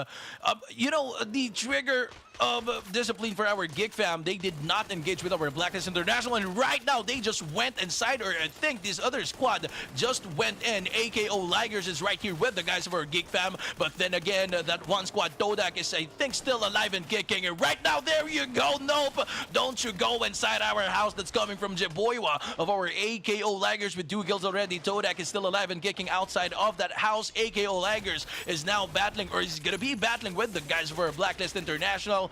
I think it's a patience gaming after all. Let us wait and see. Yeah, final player on the side of Geek Fam, but all 3 players of Toda hunt him down. Orin slain by Pedro. And now it's going to be Toda going up against AKO versus Blacklist International. Who picks up the booyah? It's between these 3 teams. And AKO looks like they are poised to hit their very first booyah in a long time, ladies and gentlemen, boys and girls. They've only secured 1 in the competition so far, and the league stages have been absolutely painful for them. Grenade coming out from the one and only Pedro, but Trix challenges him with his mini Uzi charge buster in hand as well, but wraps around. He wants to make sure nobody finds his backstab, and now Horizon, as they all go in here for the slay. Blacklist finds Toda. All right, and right now, Blacklist having 11 kills already under their name, AKO Ligers. They were able to take out that guy, and there you go. Todak is right here with the guys of our Blacklist. 2v4, or 2v3 rather, situation. And actually, our Blacklist is pinned down in this house. I'm not sure where the circle is at, but I think it's not there. Todak is going to be eaten by the blue zone right now. Blacklist has that advantage, not pressured by the blue zone. Todak will be here. Pedro's being damaged by the blue zone as well. There you go. Going outside of that house. Will we see a squad wipe right here? Blacklist is right here with the guys of our Todak. That is Trias right here with Spark jumping up and down right here. Spark was taken out. Todak is taken out of the game by the guys of our Blacklist International. They were able to take the booyah for this match. 16 kills, 12 from the placements. Blacklist International, they hit back hard to show hard to get that it's not gonna be easy to catch up with them just yet within the league stages. What a way for the champions of MCP Major Season 2 to hit right back. But as you can see, ladies, German boys and girls, it was not just that. Geek Fam from Group C as well, they had a jolly good run in this matchup. Yup, and definitely Blacklist was so hot right there. Even though there were a lot of teams who went to their location, they were still able to push them off. It's our zone, it's our game, it's our match. Of course, here are your highlights. As hard to get initially set things up. They found Umbrella Reborn, but they did not manage to fully execute each and every single one of them. Axes were found by WTG, and in the most surprising manner of all, WTG took the fight up against them. Vegeta was the only one left, but they showed him mercy. They didn't finish him off just yet, Horizon, at that point. Yup, and definitely, that's a lot of, do you remember Axis? I think he was able to still move in for the final circles, if I'm not mistaken. Oh yeah, absolutely, man. And with all of the positioning that they played for themselves, it was the one and only Vayday Esports that found themselves in a great position as they were slaying Ego Oblivions. But Geek Fam, they found their backs. And on top of that, to make matters even worse, Blacklist International came through for the pincer maneuver, and that was just the end of Vayday Esports, as well as any hopes left for them. AKO jumped straight into the fray and were one of the final 3 teams that were going in there for the booyah, and the players of Geek Fam had no longer any opportunity whatsoever. And just when you thought Toda would have that chance of taking the fight up against them, Spark was the only player left, and the Charge Buster couldn't really do much against the game of numbers, Horizon. Yep, and definitely he was outnumbered at that final moments. And Danily, what do you think about this one? We're gonna be seeing Danily right here. Very That was intense, chaotic. hot battle for our Blacklist International. That was such a chaotic game, and a lot happened at the same time, right? Firstly, I feel so sorry for Vete Esports. Of all the teams to run into them, it had to be Blacklist. And just watching them literally going through glue wall after glue wall, you can see the desperation, right? Yeah. They were healing. They were thinking, okay, let's just try and heal as much as we can. Maybe we can get a headshot as these glue walls go down. There And just they wasn't also- enough time. Yeah, sorry. And they also didn't really have the guns that were perfect for those close range combat, right? They had the best of abilities to engage mid or long range, which they already came through set up, but they didn't expect to be rushed through at the end, and they didn't really have their CQC specialist still alive and kicking, unfortunately, on the Yeah. side of VT Esports. So luck just played its role against them.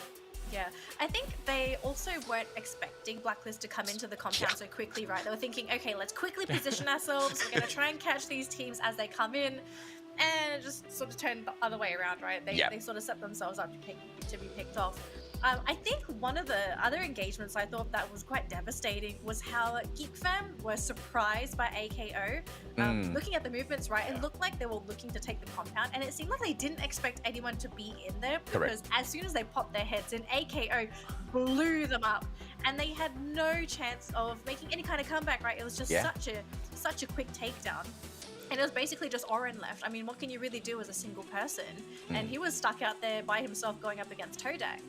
Whereas inside, you had Blacklist just doing their own thing. So a lot happened in that game, and I think a lot of it was unavoidable as well because there's not enough information to give you an idea as to where everyone is, what angle everyone's coming from. Like if these teams had more information, I think we would have had way different positions. We would have had different routing as well. But considering the circumstances, I mean, even though Geek Fam, they got taken out not last, I think it was 4th, they still end the round with 10 kills. They get 2nd place, which I think for them, this is a good comeback considering their previous round yesterday. But for Blacklist, I think these guys are happiest, right? Because they're just like, oh, we're just going to get further and further ahead. Nobody's going to catch us at this point. Going towards the bottom of the bracket, though. So, a couple of sad things here. Unfortunately, script shots were able to get any points here. AJ, I know we've got a number of play days left, and there are a couple teams that we do need to keep our eye on, but is there a chance for script shots to make that comeback? Because I'm feeling like if it continues to go on this trajectory for this team, I just don't see it happening. Oh, I mean, there is still a possibility of a comeback because of how abysmal the performance is towards the lower half of the leaderboards. I mean, Okay. I mean, at the end of the day, they were about 27, most definitely less than 30 points away from catching up to the 12th spot earlier on. So script shots, the shot most definitely is still there for them. But look at this impressive lineup of the top 4 players from this round, both from our past champions. Now, ladies and gentlemen, we are halfway through the day for today's games. We've played 3 games. We've got 3 more to go, but of course, we are going to go for a quick break. Yes, that's right. We're all going to go for a quick break. So make sure if you need to, go to the toilet, grab some snacks. If you need to, call your friends. You can maybe even get a quick game in before the next roundup. Up to you. You decide what you want to do. But when we return, we are going to be still in Group B versus C, but we are going to shift on over to Bermuda. And AJ, I know you said that you're actually looking forward to Bermuda the most. Why Bermuda of all the maps? Mainly Bermuda because of what we saw hard to get done earlier on. They dropped straight on into peak, and that's exactly where Blacklist International loves to drop on very early game. So just a curious point, right? Whether or not hard to get will choose to challenge them right there, because today has been a really hot day for them. And it also puts them in a position where they can shut down Blacklist International, who's very clearly aiming for the top spot. And they're not going to be able to, continue climbing up if they don't deal with Blacklist early on. So hard to get has to make those big decisions there. Yeah. And Horizon, we've actually started to see a bit of a return here for Geek Fam, right? Geek Fam were a little bit cold, maybe slow out the gate. I think that's a better way to describe them. Horizon, do you think that we're seeing the return of Geek Fam right there? They're warmed up, they're rearing to go because they seem better today. Knowing that Blacklist International is together with them in the group, I think it's always Blacklist who's gonna push them away, just like what happened here. They were actually going inside the house, right? And they were pushed back by the guys over a Blacklist, but then again, they were taken out by some other guys who were in the final circles, right?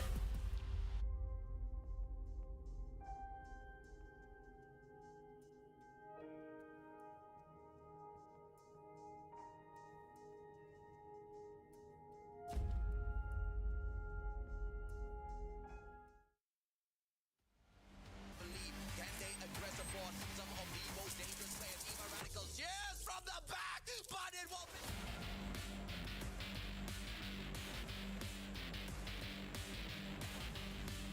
Center gameplay from the side. Oh my lord!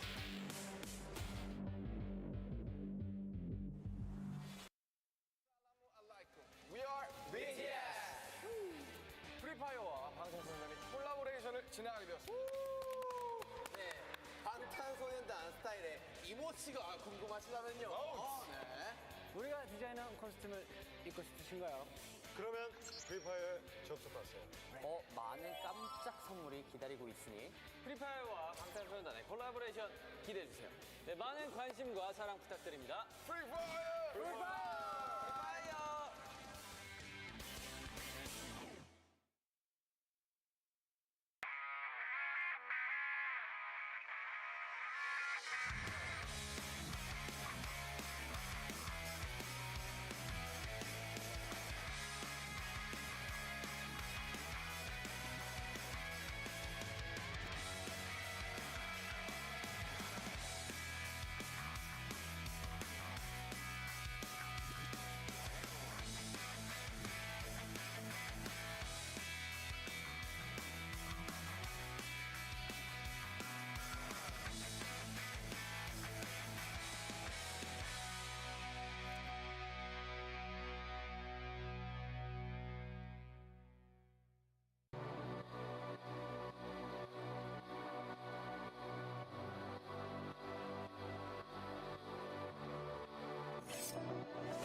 icon. We are BTS.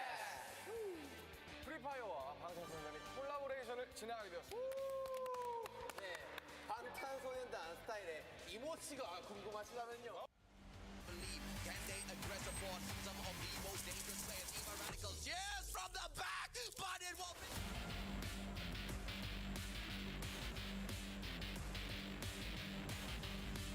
Center gameplay from the side. Oh my lord!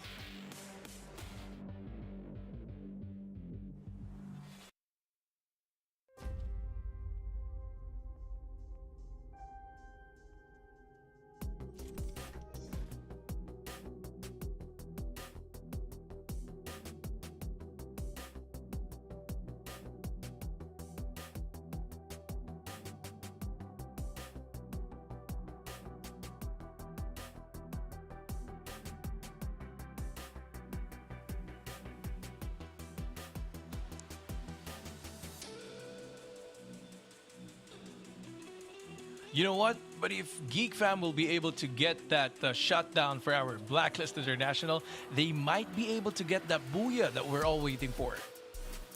Absolutely. I think that's a really interesting point. Welcome back to all of our viewers. Unfortunately, you did miss out on Horizon's fantastic analytical skills during that break, but hopefully you all went to the toilet. Hopefully you got your snacks because we're just about to jump into our fourth game of the day. Really, really exciting because we are still in the group of Titans, right? We're still in Group C, also Group B. Another monstrous group. Not to say Group A isn't a monstrous group, but we have our eyes set on these two groups in particular because they are pretty scary combination. And of course, we're going to be jumping onto a scary map as well, Bermuda, a map that everyone knows how to play. And I know AJ's looking forward to this. He did mention just now why he thinks Bermuda is going to be such an interesting map. But Horizon, you know what, Horizon? I'm going to let you do this. What's on the screen? There you go for the giveaway that all our viewers are waiting for. You can take a screenshot and we might just as well pose in 3, 2, 1. Okay, hopefully you took the screenshot. There you go. He caught me off guard there, man. We saw the post now. All right. I'll We stick did my that tongue yesterday. out for you. Oh, we know who hasn't had their coffee yet. Did you need us to get you on, AJ? I'm good. I don't want to start bouncing off the walls just yet. Yeah, it is 9 o'clock at night, so I know you need to get your sleep later on tonight. But speaking of, we are still going to have maybe a bit of an energy kick, right? This next matchup I think is going to be explosive. It's going to be fun. We could be looking at some hot drops, but let's take a look at some of the other teams. We put a lot of emphasis on the top teams, but we also need to consider some of the underdogs because we have seen underdogs perform, right? So just looking at these two groupings, any underdogs that you think are potentially going to be big contenders on this next map? Oh, script shots. I Script think, shots? I don't know whether or not they will be big contenders, but I expect them to be big contenders. I mean, they desperately need it, and they just need one good round, one solid round to just make it back into the top 12 so that they can just, get the pressure off the shoulder. And I think that they've proven themselves already with some of the engagements that they've taken earlier on today, right, Horizon? Yeah. Well, for me, it's gonna be Ego Oblivions. We're gonna see on the leaderboards they're sitting just prettily okay, but then again, I think it's onto the booyahs that they're actually looking for that we need to watch out for. Now, here's the thing though, even though we're speaking of underdogs, are you cheering for these teams in particular for this round? Like, who do you think is going to take the booyah for this final game for B versus C? What was that question for? Horizon, you go first. All right. I think, since this is the last game for hard to get, I'm not sure if it will be hard to get for them, the booyah, Okay, good point. Who do you I think Toda has taken a beating from everyone already quite a number of times. I'm expecting them to charge straight on forth for a booyah for themselves just to kind of equalize all of the fighting around out there, Emily. All right, let's see if either of your teams that you're cheering for will get the booyah. But gentlemen, please take it away for game number 4 on Bermuda for teams in groups B and C. Right, and there you go again, Bermuda for our match number 4 for the week 3, day number 2 here at MCP Free Fire Season 3. We're gonna see all these teams coming from our Group B and C battling head on at Bermuda. Who's gonna take the booyah? Let's wait and see. AJ again. Last time that we had Bermuda, it's at Mars that took the final circle. Which area do you think is going to be taken by the final circle? Oh, well, that all depends on exactly where the first one is placed. But of course, before we head on in there, I'm more, attuned to exactly where Blacklist and Hard to Get are gonna go in here for a drop. Peak is definitely the home of Blacklist, but Hard to Get, they have jumped out of the initial flight, but straight on into Bhima Sakti Strip first. And perhaps after that looting up, they will go into Hit Hard. Geek Fam, as usual, gonna head on over to their clock tower, which means this is the Bermuda Triangle right here. No pun intended, my friend. Yup, but as you can see, there's only a few squads who dropped at the right side of our plane path, and most likely a lot of things is going to happen at the left and the middle part of our map right here again at Bermuda. But right now, the only squad at the blue zone is our Umbrella Reborn. And I think they will want, or they would want to get a lot of utilities right now, and they might be able to battle head on with the guys of our script shots. Error is already moving in to the location of that one player from our SSE, that's Yahid. And I think we're gonna see and hear some shots being fired from our Umbrella Reborn.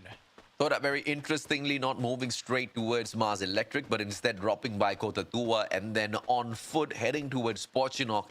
And that seems to be a very interesting play coming out from them. We do see the drone being played out as well, just so that they can scout out ahead to see exactly where they are going to have to anticipate danger from. But it just seems like Pochinok is going to be free for the taking for all of these players. And then later on Mars Electric as well, as I don't think they anticipate fighting anybody else there. Geek Fam, on the other hand, as usual, will be able to loot up the clock tower. And since the first zone is together with all of them, the next path that they should be heading on towards should be towards Katulistiwa. Yup, but as you can see right now, Axis is very far from the play zone, and definitely they will battle with a lot of players right here, knowing that Blacklist is right there at their trajectory where they need to get inside the circle. Todak is right here as well, and if they ever go north, AKO Ligers will be there with them. WTG is okay with their dropping position right now. They just need to move some more just to get inside the circle. But again, Blacklist here with a good, not good, but the best, or maybe not the best yet, we've seen a performance for last match. They're right here still looting, and I think they need to prepare for this battle because we have seen the hungriness of our Geek Fam as well for that last match that we've saw. Oh yeah, I absolutely agree with you, man. And your first statement, I resonate with that as well. Blacklist International, that was one of their best matches in a long time. They haven't really hit hard, but now Igor Oblivion's, the one and only Twinkle, finding Geek Fam, and he starts firing it off like a madman initially just to scare Geek Fam away and buy himself a little bit of extra time as he quickly scrambles to find the rest of his team members. He's been left all alone, and now the backstab from Geek Fam, which is coming on a little slow here, is giving Twinkle the opportunity to get away. Remnam Village, as he travels right on through, is pulling the rest of the players of Geek Fam away from AMJ as well as My Son. They should be able to provide a little bit of cover fire in case Geek Fam does start striking against his team member, but of course nothing of the sort to worry about, as Geek Fam themselves don't really want to over-aggress. Yup, and that's what we're seeing right now. They're prioritizing getting inside the circle, and I think that is the best thing to do in this kind of situation, as what we've seen as well yesterday.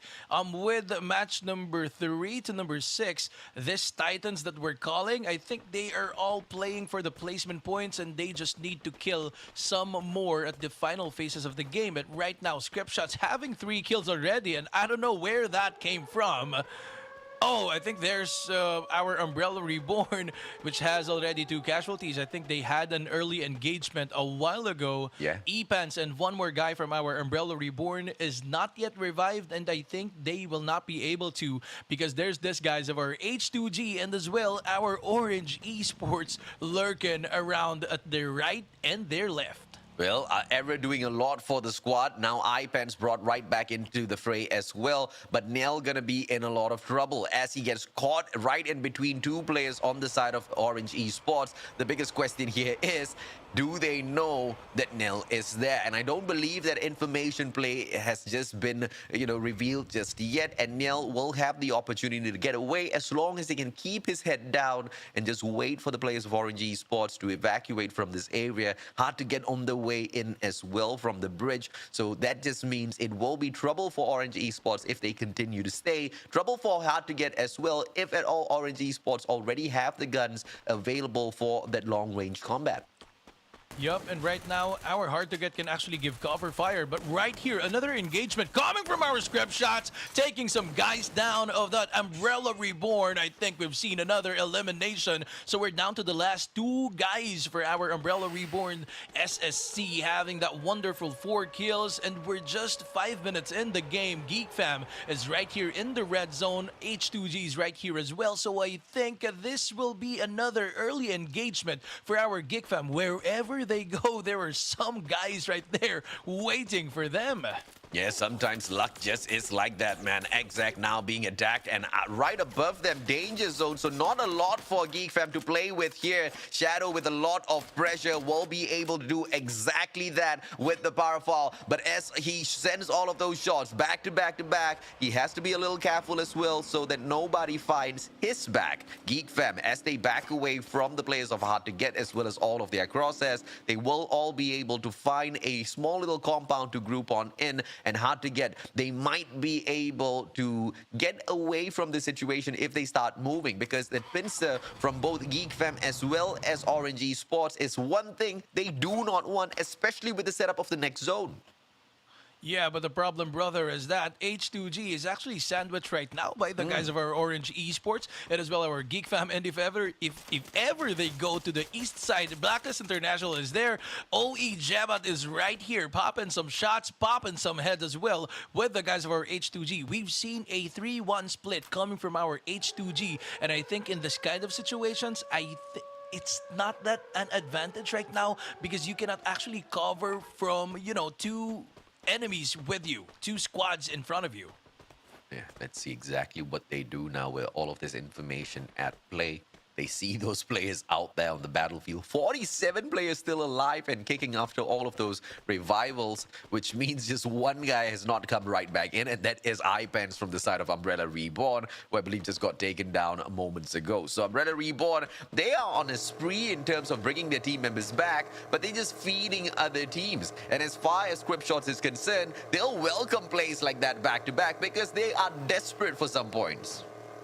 Yup, and right now, Axis Esports is right here. Still okay right now. They're inside the blue zone. Again, this is the squad rather, who's very far away from the circle. And right now, Todak just joined the party with our H2G. They're just right here in front of Shadow, and he might be shot at as well. Todak burning right there with his vehicle, and I think he might be taken down as well. Insane is on his side. Pedro is right here. He's going to be taken down. If ever he's taken down, just like that. From another angle, Alira was able to thirst Pedro down.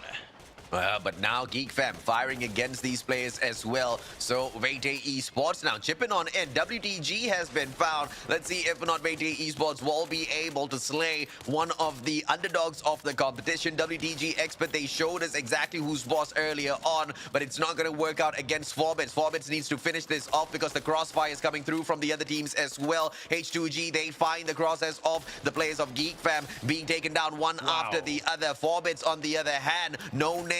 You've got a name. I'll take you all, he says, as he continues looking for the rest of the players of WTG.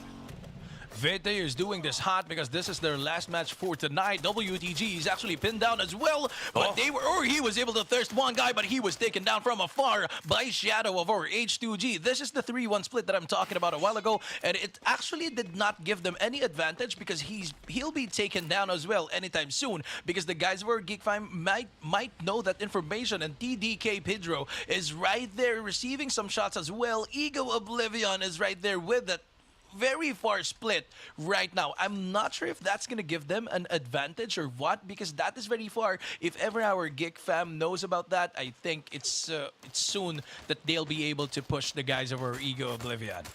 Too fast GG. That was too fast of a GG for him as he tried to make his way down the hill. Blacklist International catching them all off guard. Lux now with those far off shots. The Powerful doing absolutely well to keep the herd thinned down low before Axis can even make it to their doors to knock and ask them for a little bit of mercy. Axis Esports now will have to double back from where they came from and have to use up all of the glue walls that they have in storage as well. Not the best for the team, as those are the utilities you want to be saving on for the final zone. Trix has got 7 on his head and he can get super aggressive with the players of Axis, but of course they allow them to continue running on in. As Blacklist International, they have got something else to focus on, which is to get to the next safe zone.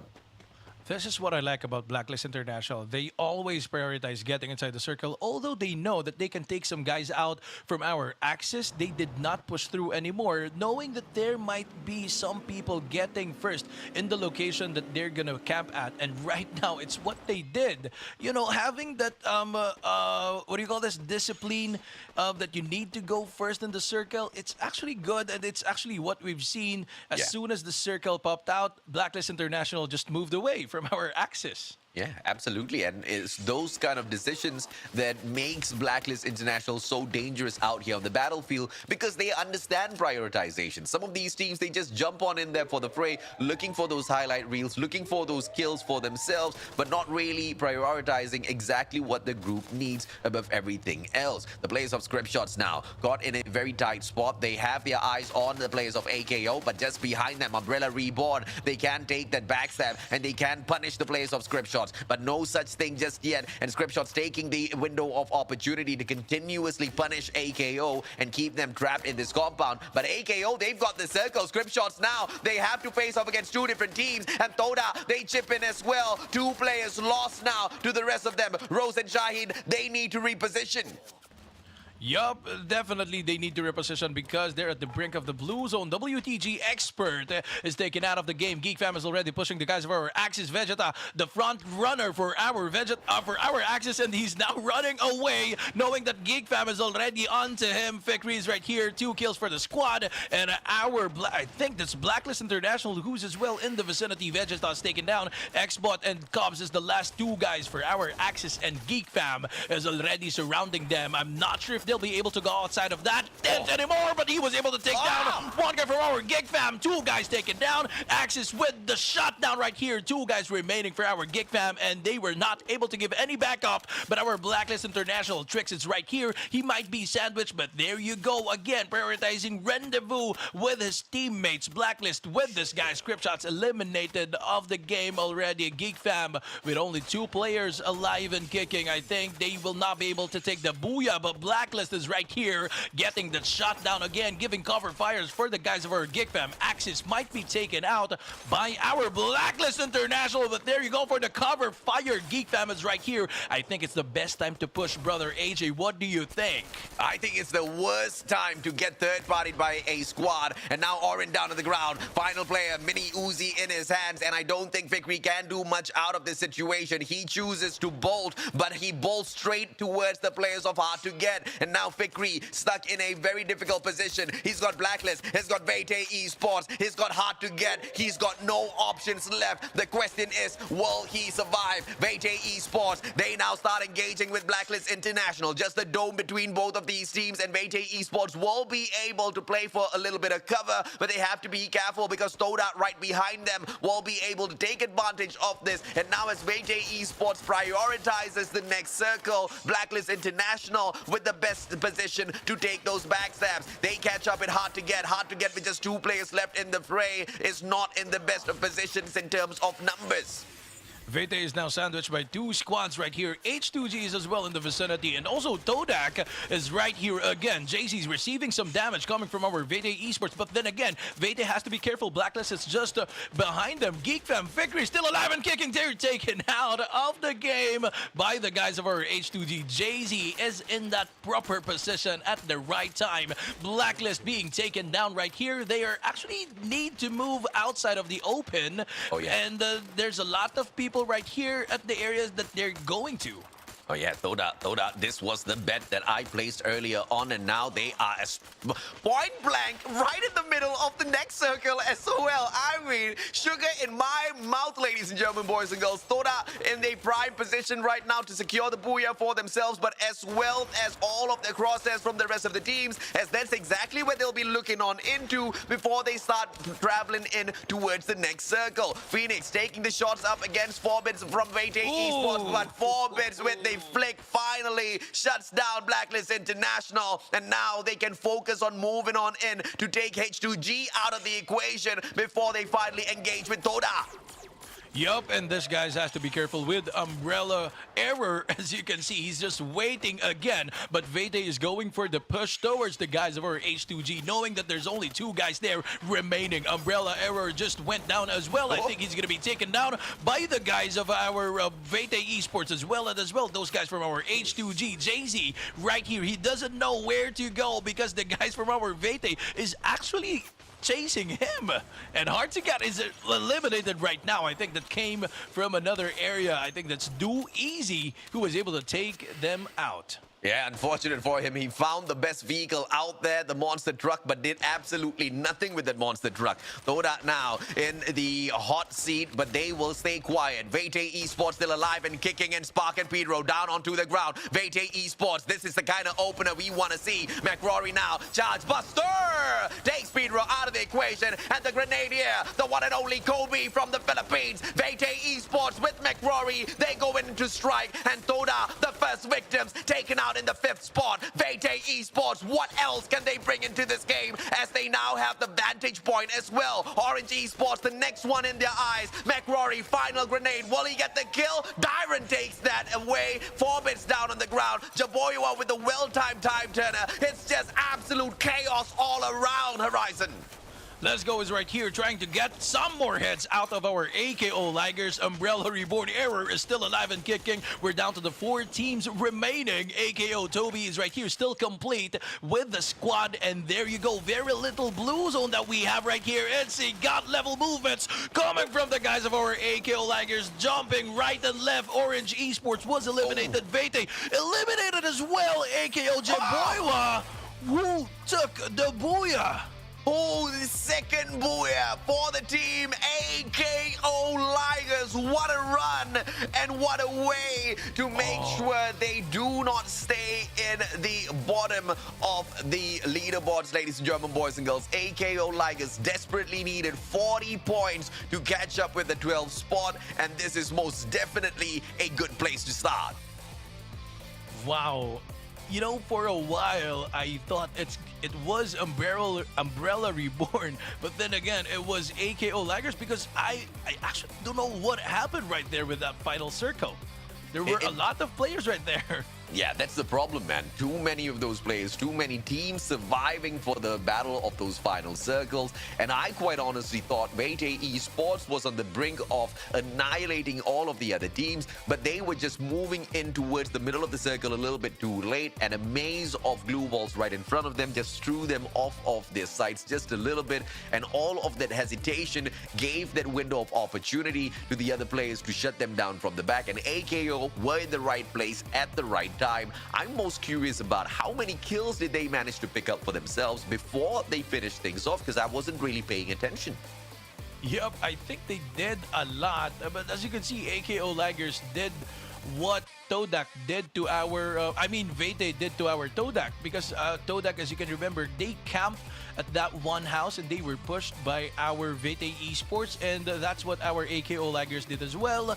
That final circle was nasty. If you're gonna ask me, it was so out of way, and all these people, they were all there at that same exact area, and they needed to move, and that's why I think that's the reason why I was not able to see properly who was able to take the booyah. Oh yeah, absolutely right. And of course, AKO, 3 kills in there towards that final circle. Vete Esports with the opportunity of that backstab. And it was Vete Esports that paid attention to Orange Esports first, which then gave opportunity to AKO because the rest of the blue zone just kind of did a majority of those damage. And AKO Ligers, once again, were at the right spot at the right time to make sure they were crowned the winners of the Booyah this time round. What do you think of this performance from Group C, Danielle? That was such a strange ending. Honestly, the maze of blue walls is what really did it for me, right? Yeah. I thought it was going to be Vete's game. They were in such a good position. They had the roof, they had the vantage point, they could see everybody. They just couldn't quite get the pick-offs before that final circle. And those glue walls, I think that was basically it, right? They just couldn't maneuver their way around. They literally were just blocked away from the center of the circle. And AKO, they were sitting pretty because they were on the other side. And let's not forget, when you're jumping from the roof, you also get stuck in that landing animation, so you also waste a little bit of time going down. If Vete maybe were a little bit quicker on the gun to try and make it to the low ground, I think we actually would have seen a longer end game fight compared to them just sort of melting to that final blue zone. But it's hard to criticize them for this as well, right? Because you have the adrenaline kicking in. You also have your shot callers making the call saying like, we got to get rid of them before that final blue zone. And sometimes things just don't work out. So I can understand why they wanted to stay on that roof to try and get as much work done as possible. It's just unfortunate that they couldn't get enough done before it really came down to them having to go down.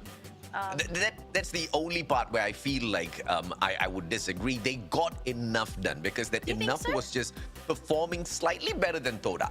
Because they're just 6 points behind them, and it's the final matchup for the both of them, right? Because both of these teams, they're stuck in Group B. They can't get rid of each other, and they're so close to each other on the leaderboards. So, you know, that was the saving grace. Yes, they did not get the booyah. Yes, they didn't get the bonus of those 3 points, but they managed to do, by far, way better than Toda in that matchup. Not only are they going to be able to catch up, but also beat Toda overall on the leaderboards, and that's exactly what Vete Esports wants after such an abysmal performance from the first 2 weeks. We don't know why, but that was the case. But then obviously this time around they hit back, and they hit back hard.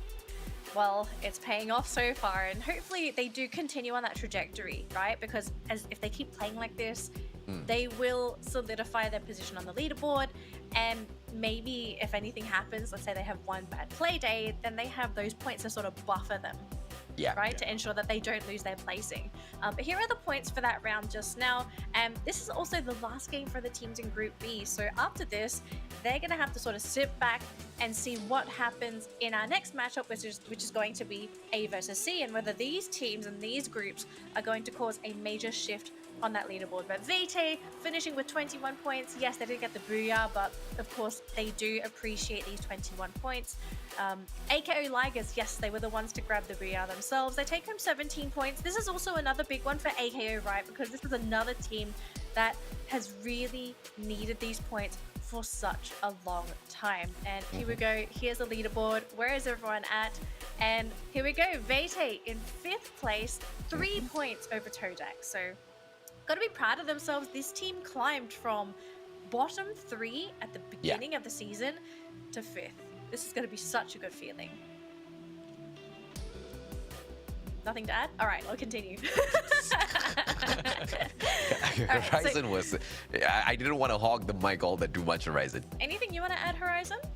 No, I'm actually looking at AKO Ligers. I think that is their last game, or maybe yes, right? 2 more. It's their last game, if I'm not mistaken. So they could have still got up from the leaderboards if they've shown this performance that they've just let us see, right? Yeah, they've got 2 more matches, so that potential is still there, Horizon. So yeah, that's a great point to bring up. AKO Ligers, they are waking up after such a long time. But I'm just worried. Like, did they hibernate for too long? That's the question I'm worried about right now. Yes, tigers. I know tigers, lions. They don't actually hibernate, but that's what it kind of feels like, right? With AKO Ligers. because we all expected this team to do far better than they have up until today. I think today is the one day where we could confidently say AKO Ligers are playing their A game. Yeah. Yeah. Now, moving on, let's take a look at the player data for our round that's just concluded. And as you can see, we have Forbid sitting in the MVP spot with 5 kills to his name and 1,700 damage. But tied with him is Arfix, actually from Todak, who also gets 5 kills to his name, a headshot, and 2,800 damage. Yes, Todak didn't do so well in that round, but Arfix did a lot of work for the team. And then you also have 2 more Vete members and on the leaderboard. We've got Damon and Rory. We know these guys can do some big damage as well. If anything, it's just a testament to Vete. They had such a good round, but we'll have to stop looking at Vete because we do need to shift our attention to 2 other groups, because Group B are done for today, but we do still need to look at teams in Groups A and C. And this one was an interesting group because we didn't expect this group to be as fire as it was yesterday. So I'm looking forward to this. Horizon, I'm not sure if you managed to catch the game. Did you manage to catch the games yesterday for A versus C? Yeah, I did. I actually casted it as well at the Philippine broadcast. So I want to hear your thoughts because everyone already heard AJ's yesterday, but what do you feel like about this matchup? The use of the glue walls, that I think was the most memorable one for me, with the underdogs taking some booyahs right there away from our Blacklist International. But then again, let's wait and see. But as what happened right here with the past match, Todak was camping so much. I think that's what gave them away. They had good kills, they had the good run, but the problem is, they camped too much. All eyes on them. It's what they say, all eyes on you, bros. Because they were there for a long time. That's why, they were not able to get outside of that area anymore. Well, it looks like we're going to be jumping into our next matchup in 15 seconds, folks. That's right. It is our second last game of the day. It's going to be on Purgatory. It's A versus C. I'm looking forward to this so much. You know what? I'm just going to throw it over to you two because let's get into this match. No. Prediction first. Final 2 matches. Okay, go. Final. Who's gonna win? Danley, you tell us. You're me. Okay, you need. Yeah. I wasn't expecting this. I need you to sort of give me like 2 seconds. Hang on. Okay, sure. You go first. Okay, Group A, C, I say Geek Fem's gonna hit hard. Okay, Horizon? Well, for me, it's too easy. Stole my team. Okay, so 2 do easies? Yeah. All right, take it away. All right, thank you so much, Danley. Ladies and gentlemen, boys and girls, once again, Flight Purgatory brings us into match number 5 on week 3, day number 2. We have one more play day, which is tomorrow. So this is just the halfway point, technically. But as far as some of these teams are concerned, they have done so much for themselves. In terms of Vete Esports, they can rest easy because the battle against Toda has seemed to be a victory for them. But Do Easy, their battle is not over yet by far. They need to continuously climb up the leaderboard and, as for a matter of fact, rip that second place right back from hard to get.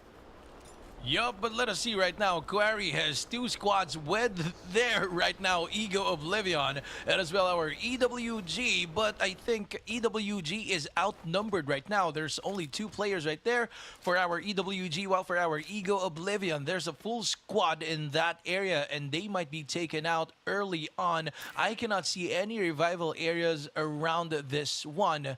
But let's wait and see. Do Easy at there spread it as well. They're actually near the guys of our Overdose Esports as well. So, well, for this one, there's also some guys with our Blacklist International. Yeah. I did not expect that there will be someone dropping with them. Yeah, AKO this time with the very, very daring maneuvers to drop into Brasilia, take on the battle against the players of Blacklist International. Let's see exactly how that breaks down for them later on. Geekfam, as usual, jumping on into Central, and it is the Eastern Wolves gang that hit hard first, but Ego Oblivions, they respond by taking down one of their players. Twinkle will be picked right back up, and it's a 3v3. As Jacob gets sprayed right back down by Fall MX.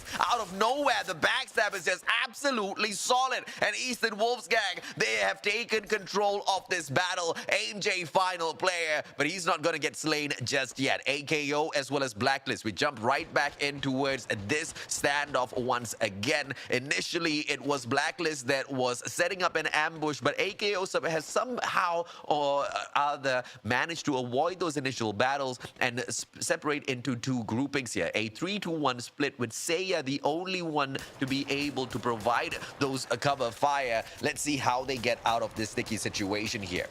I think Phoenix is not aware that the guys of our AKO Laggers was there. That's why he was pinned down right there. Phoenix is taken down by Toby of our AKO Laggers, and the rest of the gang might not be able to revive him soon because the guys from our AKO Laggers are just waiting for the guys of our Blacklist International to go out in the open for them to pop these heads out. Zapdu is right here. I think they're really trying, or what happened? Worst place ever!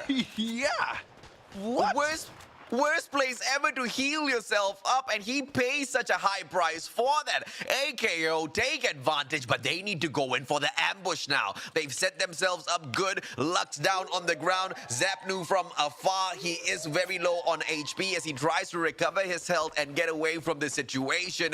AKO needs to understand that they need to go in there for their finisher. A 4v2 is a great position to hold on to, but Blacklist International, they've got the vehicle on them, and they get right out of trouble. Nothing to worry about for the time being, unless, of course, they drive straight into another squad. Yep, and definitely they would not want that to happen. But then again, we have to take note. I think the momentum coming from that last match with our AKO Laggers was brought to this one. Match number 5 again here at Purgatory. And as you can see, our circle just popped out at the south side of our map.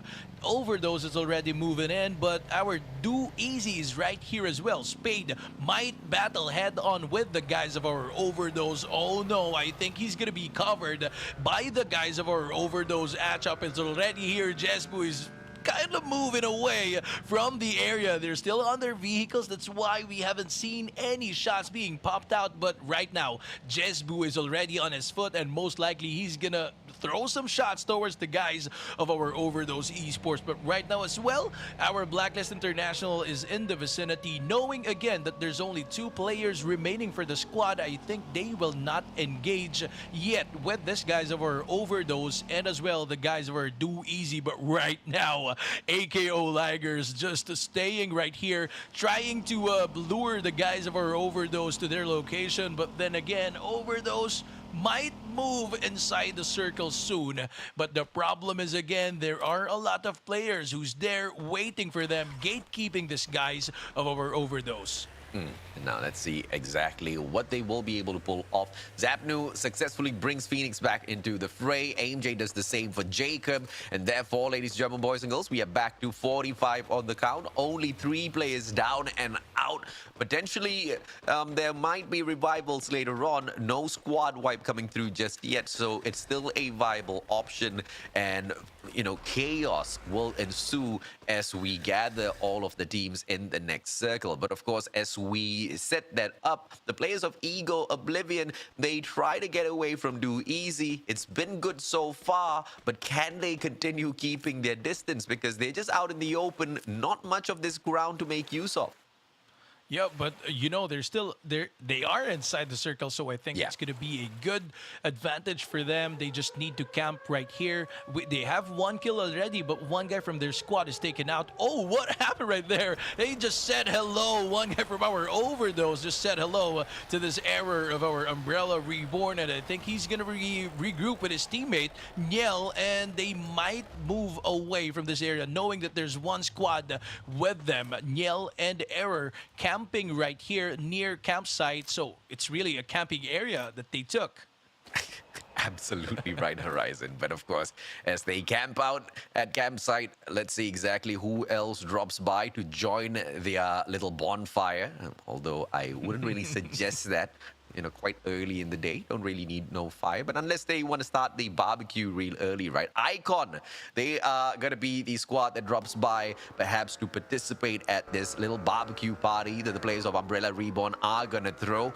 And WTG tries to keep Icon away, saying that, public gathering, not the best of option right now, unless, of course, you are fully protected. Bloody Heads with the opportunity to drop by as well towards campsite. Everything now is just focusing in and around this barbecue party that Umbrella Reborn is throwing. Yup, so I think it's what the party's about, and there you go. We might see some, a circle in the water, but let's wait and see. Lumber Mill is going to be occupied by our Geek Fam, Blacklist Cobra. I'm not sure if they were able to revive their two teammates, but they're now here with the guys of our ITX. If I'm not mistaken, they're just here at the uphill. I think they're trying to scope in to this other area. They were able to spot some guys of our Blacklist International. As you can see, all of our Blacklist are already here and complete for the final circles. We're still at our second circle, 12 teams still remaining. We're seeing a slow-paced game right now, but then again, a Blacklist with the guys of our ITX are already here. There you go, Cobra with that spray coming from... Oh, what happened right there? He's taken down from afar by the guy Shiad, if I'm not mistaken, from our Tactical Intex. Beautiful play by Tactical Intex. John with the AC-80 managing to punish the one and only aggressor from the side of Blacklist International, which I felt was unnecessary at all. But of course, with Blacklist International now dropping one player, is this the position where Tactical Intex can now go in there for the rush? Zapnu has got the M1887. It's a 2v1. Zapnu down on the ground as well. Shooks brings out and rocks the exact same double barrel. Lux now final player on the side of Blacklist International as Shooks just absolutely rips all of them apart. A 4v1. Blacklist International now has to run away. Blacklist Lux really needs to run away right now because there are a lot of players right there coming from our ITX. They had some good push towards our Blacklist International, and our Blacklist International was taken away with that outnumbered gameplay coming from our ITX. They were not aware that our ITX was gonna push. I mean, by all of them. I mean, 4 of them were able to push those guys of our Blacklist. Yeah, without shot, that whole play would not have been easy for them at all. They managed to, just turn that situation around. But of course, it was a misplay by the player out of Blacklist International, pulling out the time turner, but prematurely stepping out of it, not really anticipating the shot on the right. But it's not like he didn't know that, because that's the main reason why he pulled out the time turner in the first place, because he was getting shot from the right after the glue wall was erected. So it was just a blunder of a movement, which the rest of the Blacklist players had to pay for. But now, as long as Lux will be able to survive this victory, what a shot. The SVD with the penetration through the glue wall, putting on so much of damage. One more shot, but no, sir, you're not going to be able to penetrate no boulder unless Manchai makes a mistake of standing up. Oh, pops his head out. Victory trying to take advantage, but no, sir, Manchai repositions, still trying to hold on to his life with his bare hands. A gun in his hands. Manchai, what a response. And now Exact, Charge Buster in here. Man04 stepping out as well. Manchai has got the Mag 7 auto shotgun, but unfortunately, Exact will be able to strike back with a Charge Buster. But what a play, Manchai. What a play. What a good gameplay coming from Manchai of our EWG. But right now, joining the party is our WTG right here. Geek Fam might not be able to push the guys of our EWG because the guys from our WTG is just right here at the back of our Eastern Wolves. DE is already here as well, joining the party. A 4-way battle coming from all the squads. DE just stopped right here at the area where our EWG was camping at. Geek is right here with 2 kills already. Man04 is taken out of the game. Do Easy might take the guys down from our EWG, but let's wait and see because Geek Fam is just right here. Too bad. Was it too bad for them to push? He's taken down as well. Exact is taken down. So we're down to the last 2 standing guys for our Geek Fam. EWGs as well. 2 guys remaining, and they're pinned down here at the Watchtower. Yeah, and Eastern Wolves gang, they don't need to do much. They just need to wait for the players of Do Easy to back away from the situation. Do Easy is going straight on for Geek Fam, and the annihilation is awaiting. Eastern Wolves gang can third party the situation and take that backstab. Too bad now. Going in, Oren, his car on fire, has to jump straight on out, but not forced to pull out the time turner just yet, as no angle can be found by the players of Do Easy. But just outside of the safe zone, Do Easy now needs to ignore Geek Fam and try to move on to find a safer location for them. At Purgatory, the worst thing that you can do is get into the circle late, because it's all open grounds that you need to deal with. It's getting hotter and hotter. Do Easy's right here. They were able to move away from that battle with our Geek Fam, but Geek Fam is still there, waiting for their arrival. They're now prioritizing getting inside the circle, but then again, AKO Ligers joining another party right here, WTG. The one pinning down the guys of our EWG are now pinned down by the guys of our AKO Ligers. With a complete squad, AKO with one casualty right here. Toby is already taken out of the game. Dyren or Oiren is right here. I think he might have been spotted by the guys of our WTG, and right now one guy from our WTG stirs it as well. Capspreen and Zine is right here with the guys of our AKO Laggers, who will come out alive right here. They're inside the circle. They don't need to move, but then again, they need to get some kill points right here. Do Easy is running in the open, and they are spotted just like that. They went to the position of our EWG, bobbing some heads. He doesn't know that there's already one guy behind him, and he's taken down. Bonito's the last guy right here to or eliminated is our Blacklist International. But there you go, EWG joining our Blacklist International. Geek Fam just beyond, still on the attack for the players of Do Easy. WTG, on the other hand, they will lose Spreen. Icon taking the fight up against the players of WTG. Yes, they do suffer a little bit of casualty, but they managed to pick Mio right back up. Jesbu finds victory. Geek Fam hurting. Do Easy managing to command the situation really well. Tactical Index jumping back into the fray. 6 kills in here so far. They take on Icon. What an ambush now. Flame from behind. Rosso Axe chasing him down. M1887. Can Rosso pull this off? It's a 2v1 situation. Ravana from the back. Tactical Intact really taking the fight up against everyone. Flame running away for his life. 3 players still cannot finish this off just yet. It's gonna be Shard that finds him. And 4v1 it is. Tactical Intact. What a way to make the best for themselves, even if making it to the grand finals is no longer a possibility. This is the kind of fire we want to see at the MCP Major Season 3. And the fire is not out just yet, as Tactical Index makes their way in towards the next circle. And right now, this is our Umbrella Reborn with the guys of our Bloody Heads. BH is already moving inside of the house that our Umbrella Reborn is taking. And I think we've seen 2 guys being taken down right here from our Umbrella Reborn. Another guy down. Ego Oblivion is taken down as well. Kaz and Ebens. Ebens, the last guy right here. 2v1 situation, and he's taken down. 1v1. Ebens is right here. He will just revive his teammates, but Mark is just waiting for him to go outside of that area. I think he's being damaged by the blue zone right now. Mark is patiently waiting for him. Don't you jump, and there you go. Umbrella Reborn taken out of this game. Oh man, that was a good one, AJ. Oh yeah, absolute solid response by Mark. You need, and all of that was working was not responding to the situation, but that's just like clockwork, right? It is just all muscle memory to respond to a situation like that. Mark didn't even need to think. His fingers did all of the talking. And now the players of Do Easy straight away way too far across the waters. AKO will be able to gatekeep them and overdose in the best position of them all. Tactical Index, they have one vehicle on them, but as they try to get in towards the next zone, Overdose can most definitely light that car up.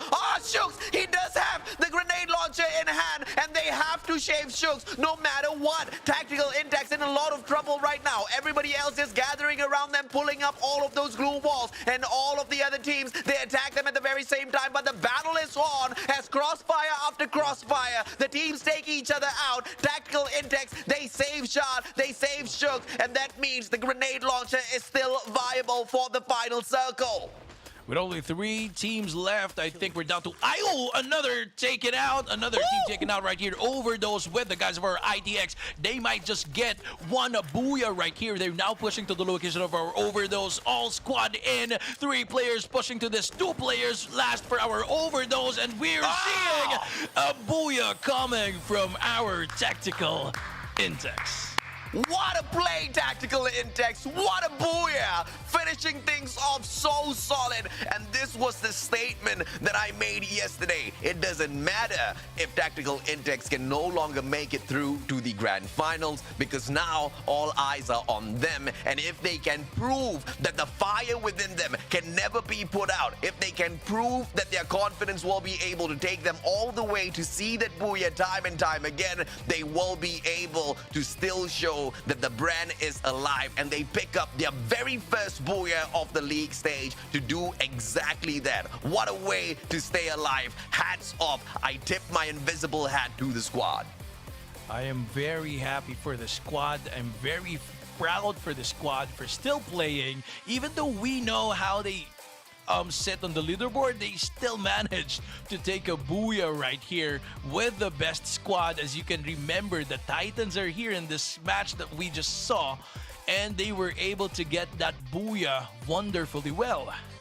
Man, I mean, it So was just good. a solid play, man. And it was not a fluke of a win. Tactical Intex, they took down so many players, and they were so aggressive with all of their movements.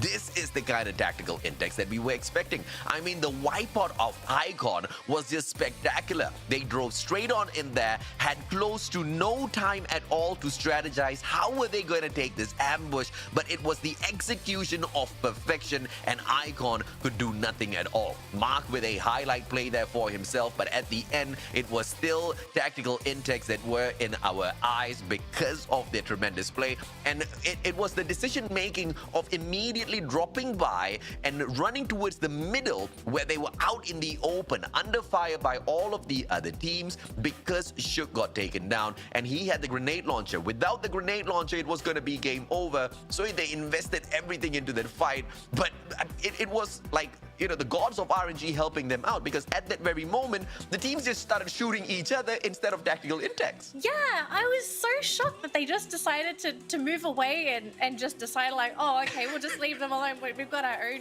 business to deal with, right? Yeah. And I hate to say this, right, but I was cheering for Overdose. But as soon as I knew it was Tactical Intex and Overdose, I knew the Watchtower curse. We all know what happens with the Watchtower, Yeah. right? All it takes Yeah. is one grenade and just... Yeah. Came crumbling down. But man, that ending would have been completely different if ITX was taken out first, right? If everyone fully committed and eliminated them first. But jeez, ITX, I'm so glad that they're still kicking. They could have given up. They honestly could have given up this tournament. They say, oh, we're last anyway. We're not going to make top 12. It doesn't matter. Yeah. I love that they're still going for it. I love the fact that they say it's do or die. We don't care. We're going to sabotage everyone else. We're going to take this game away. Wow. Tactical Intex, I'm so proud of you guys. I love that ending. And here's the best part. The ones who are in the 18th place overall in the league stage takes the #1 spot. The ones who are in the first place in the whole leaderboard take an absolute donut and sit down in the 12th spot. This match, this game was epic in its finest name. I mean, it just goes to show how crazy this grouping is. It doesn't matter that it's Group C. Group A have equally powerful teams in it. I mean, Tactical Insects, you know, of all the teams, Tactical Insects. I can't get over this, but very quickly though, point systems, Tactical Intex, they get 23 points. This is a miracle run for this team altogether. Bloody Heads take 15. Do Easy, yes, they didn't get the booyah, but still take a sizable chunk of points for themselves. 14, AKO Tigers take 13, and then 12 for Overdose. We're going to move on very quickly to our next stat, which is going to be the MVP of the round. We have Shooks on ITX claiming MVP. Anyone here going to contest? I hope not. Nope. This guy deserves it. MVP for the round. Too bad for Do Easy, going to be getting second place with 5 kills to his name. Siad on ITX getting third place. And then finally, Bloody Head Mark going to be taking home fourth place for our players of the game. But Gentlemen, we've got one more game to go after this. I mean, it's the same grouping. I think it's going to be just as explosive, but I think for this group, we just got to stop guessing. This group is cursed. Whoever we cheer for, it just seems to not. It's never going to go our way. I don't think. They performed well. I mean, it's not a booyah, but still they performed well, right? Yeah. It was Mustachio's choice, by the way, who's not able to do well, if I'm not mistaken. Hey, don't rub no salt in no wounds, man. Don't rub no salt in no wounds. Hey, but here's the thing. We are not at the end of the day just yet. We've got one final matchup. Maybe, just maybe, Blacklist will hit back hard this time. Yeah, maybe. I mean, I'm just watching Horizon just like, rub salt in the wound there for AJ, his idol. Salt bait this time Is around. it a sign? Is it, is that a sign? He's just like secretly, I don't like this guy. I'm just gonna pretend. But have you noticed AKO Laggers performing consistently well for this past matches? Oh yeah. So, Oh you know, yeah. Who knows? This you might, this you round, might see. yeah, this could be AKO Liger's day, right? It's just their world domination to come back and say, we are a team you need to watch out for the grand finals. I mean, remember, guys, the grand final is the day that you should care about the most. And Yeah. I'm most excited for teams that are performing towards the end of the season, because if you think about it, if you're peaking at the end of the season, it means you should be peaking when the grand finals hit. And some teams perform like that. But I like it. we'll think about that a little bit later on. 20 seconds until the match begins. Dare Yeah, I I was say. saying that I like the fact that Horizon brought up AKO Ligers, because if they do manage to prove themselves in this next matchup, they get the top 12. Are you putting your money on AKO Ligers though? I don't know if I'm going to say that, but I'm just stating the facts here. Numbers for the audience who are not looking at the overall leaderboards. AKO Ligers, they have a shot. All right. They have a But shot. are you putting money on AKO Ligers for this round? No. Do you think No. you just like flat out no? Or you just like, No, flat out no. Sorry, AKO. all right, I'll let you two take over this game. It's our last game of the day. It's Bermuda. It's teams in groups A versus C. Take it away, Horizon and AJ. All right, last game for tonight. Bermuda here for the match number 6 for week 3, day number 2. We've seen a lot of people performing well. And again, will we see another comeback coming from our AKO Ligers? Will they be able to get inside the mythical 12? Let's wait and see. AJ, again, Bermuda, a good area, a classic map right here for MCP Free Fire. Let us wait and see who's gonna come out on top for this match, last match for tonight. Yeah, flight path cutting through from Sentosa all the way down towards Graveyard. AKO gonna find Blacklist International at Cape Town. What is going on, sir? What is going on? Lux is the only one at peak, and it looks like Blacklist International, they wanna eat, they wanna have some early meals, some energy boosters before they jump into the fray. And this is such a huge gamble, but they are leaving all of the owners onto Lux later on to bring them back from the brink of death if at all AKO somehow manages to win this fight against them. I'm not sure why they did a 1-3 split right there. I think it's a miscommunications. What do you think? Because they are not supposed Strategy. to do... did they play like this before? Well, I mean, you see, it has to be that, right? Because Blacklist International, they always drop at peak. There's no way somebody gets the message wrong. This time round, let's go somewhere else, right? It has to be a plan, and they execute this really well. Zapnu will be able to find a player, but I don't know if at all the attack was directly intended for AKO. They just wanted to go in there for the split. Potentially, maybe they thought they wanted to loot up 2 areas or, just spray on another team and pick up some early points. But AKO is that kind of team that might be able to turn things around. And as I say that, Toby Curie charges up his Charge Buster and snuffs out Zapnu. All right, so I think that's already a disadvantage for our Blacklist International. A 2v4 situation right here, knowing that Lux is very far from this too. AKO Laggers might, find this last 2 guys right here in the area. And there you go. The circle just popped out away from them. So they really need to finish this fast. But I think Blacklist International is already moving away, or maybe just going to, loot some more and prepare for a 2v4 situation.